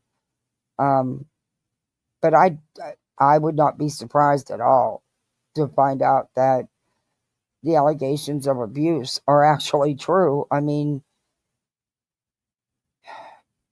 he was 31 and a half, almost 32 years old, weighing 68 pounds. You can get medical intervention to save his life. She could have gotten help. And what raises flags for me is right off the bat, blame it on the dead husband. He was abusive. He controlled everything. Okay, but he hasn't been here in over a year, so why did you not get some help? So I just have a lot of questions. A lot of questions. And this story here, I fast forwarded through it because it's just them two talking back and forth. I wanted more information on her charges, and I don't know. Rehabilitated is going to comply with. If she's still in. If they, I know she was Baker acted, but is she still there? Was she done after the 72 hours? Did they release her back to the jail? I don't know. With her medication. But again, that would be a long arc in terms of she would have to have, first of all, supervised visits, and that would continue for a period of time, and then maybe unsupervised visits, and that would continue I'll tell for a you period what, they better never give that child back to her. Time, and then at some point way in the future she may be able to regain custody, but No. again, I don't see that as very, very likely in No, this instance. that I can tell you right now, that's not going to happen. Even as broken and messed up as the system is, she's not getting that kid back. And they need to be careful on where they place that child. Because if she is released, if it's with a family member, who's to say she won't be back around that child? It is. No, reunification isn't always the answer. I've seen it time and time again. It's like a revolving door, sadly, for some kids. A friend of mine, a foster mom, she's had these two siblings for a year, and it's not a good situation, of course. But even the visits, and I mean, everything is pointed in. Reunification would be the worst thing ever. And it's a revolving door. They're 3 and 4 years old, and they've spent more time in the system in foster homes than they actually have with the parent. And there's multiple kids with multiple different relationships. And unfortunately, the siblings are split up because there's too many for one home. So it's really sad. But they just got reunified for the 4th time. Never lasts long. One time 7 days. One time 10 days. One time the older ones lasted almost 30 days, but only because the case manager dropped the ball. But anyway, yeah, sadly, it's a revolving door for some. And we touched on this a little bit. But in that's the what the courts reels. Basically, the courts I put the determining new the Kramer- best long-term. Go ahead. I'm sorry. Go ahead. I put the Kramer reels in the back also. I think, didn't I just play that one? Wait, let me see. No, this one's about Justin. Okay. Let me share screen. Yeah, guys, do me a favor. If you don't give Chroma Chronicles and Chroma Reels, a sub up. They're good channels. And don't forget Voices, of course. She never lets me drop her link. She won't ever drop her link, no matter what. She will not drop her link. No, I don't.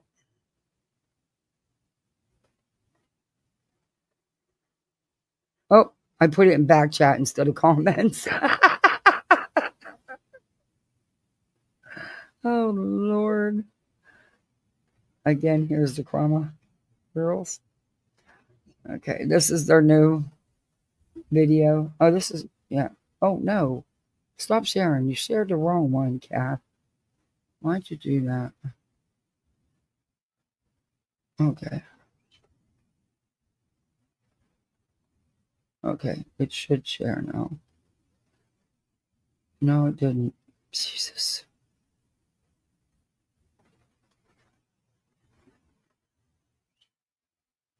Justin's. You knew what? My new book came that Kia sent me. Oh, cool.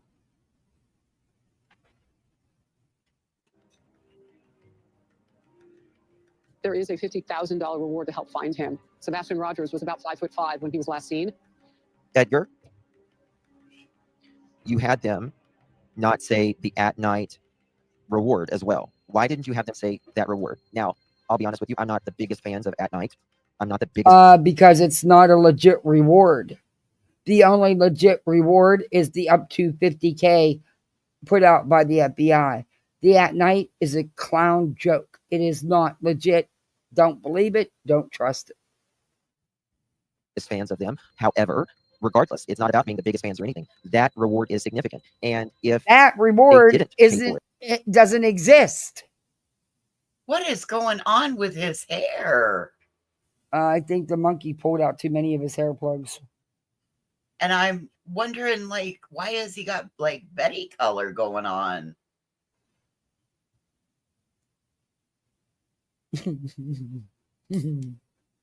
I won't say nothing.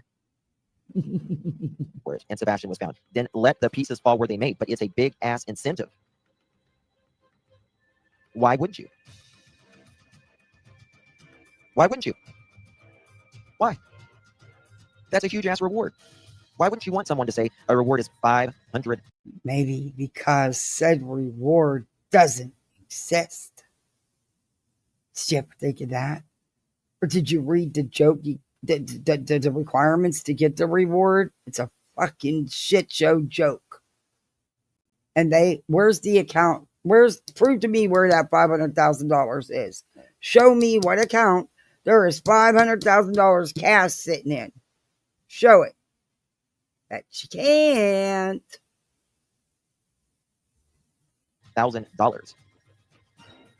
The monetary reward as conditionally proffered by At Night Private Intelligence Agency hereinafter. At Night, a wholly autonomous operational division of At Night Media LLC, itself a subsidiary entity wholly owned by One World Corp, shall be dispersed exclusively in the event that information tendered to At Night in a manner deemed satisfactory by At Night's sole discretion demonstrably and unequivocally results in the precise geolocation of the missing teenage male individual as identified in official documentation issued by At Night on or before March 14, 2025, and such information directly precipitates both the lawful apprehension of one or more persons verifiably responsible for the disappearance of said individual, as determined by a duly constituted judicial authority within a jurisdiction recognized by the United States federal government, and the successful prosecution and final sentencing of said person S, with all appeals exhausted and no pending motions for retrial, pardon, or clemency remaining unresolved as of the date of reward adjudication, which adjudication shall occur no sooner than 36 months following the date of sentencing, absent extraordinary circumstances, as determined exclusively by At Night's Board of Directors. In the event that the Federal Bureau of Investigation, FBI, or any other governmental entity concurrently or subsequently establishes a reward pertaining to the same aforementioned individual, At Night reserves the unilateral right, at its absolute discretion, to coordinate with said federal authorities to ensure alignment of reward recipient designation, provided that At Night's independent evaluation confirms that the recipient satisfies all criteria herein delineated.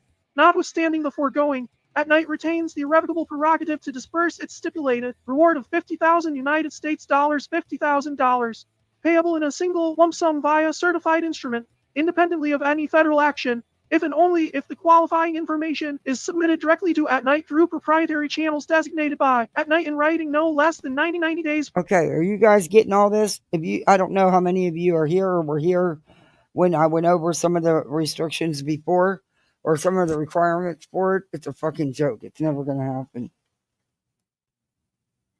prior to submission, and such information is adjudged by at night in its sole and unreviewable judgment to meet the evidentiary threshold of beyond a reasonable doubt as interpreted by at night's corporate counsel, irrespective of any determination by external law enforcement or judicial bodies. Eligibility for the reward shall be further contingent upon the claimant executing a binding affidavit notarized by a licensed notary public and affiliated with at night, attesting that the information provided was obtained through lawful means, has not been previously disclosed to any third party, including but not limited to media outlets, private investigators, or governmental agencies prior to submission to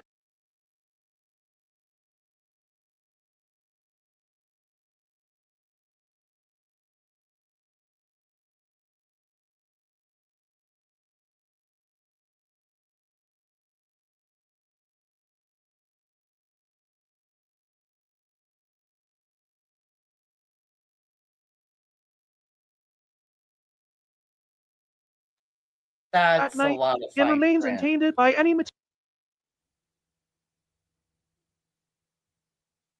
I think you're muted.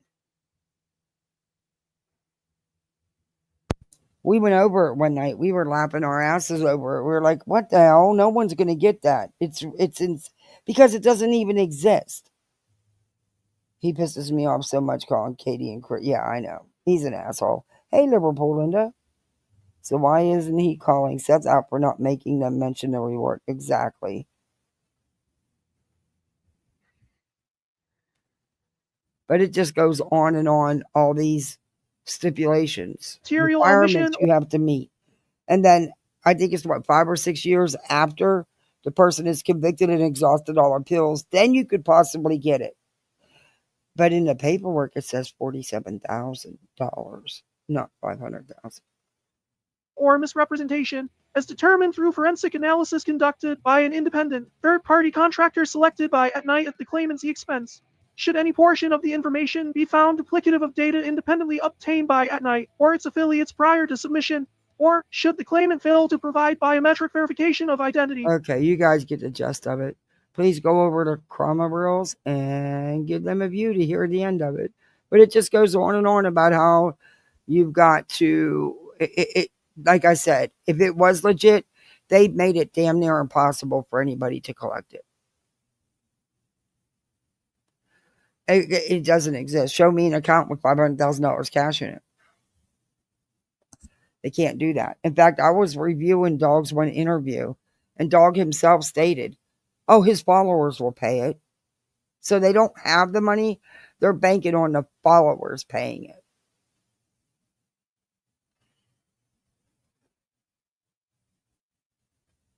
They delegitimize the reward. They have to give the info to at night before LA. Yes.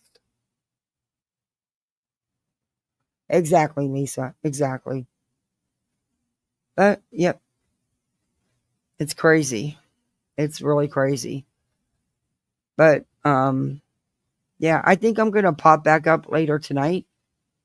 And maybe we can talk about some of the Karen Reed stuff.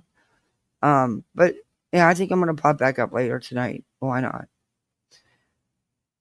Unless the little hurricane comes home. But I'll still pop up because she'll be in bed. But, yeah. But thank you, mods, for hanging out with me so long. Everybody, thank you. Voices, thank you for, again, being my panel buddy. I appreciate your company. You're welcome. I'll talk to you later. Okay, dear, I'll call you. Bye. All right. Misfits, thank you for hanging with me so long. Thank you for the super chats. It blew my mind. I'm not used to getting something that huge. Thank you very much. And I appreciate it. I really do. Got the best misfits around right here. All right, everybody. I think there's a couple people live, but I'm going to pop back up later tonight and we'll do a shit talk. We'll just have some laughs. All right. Again, thank you for everything. Thank you for hanging with me.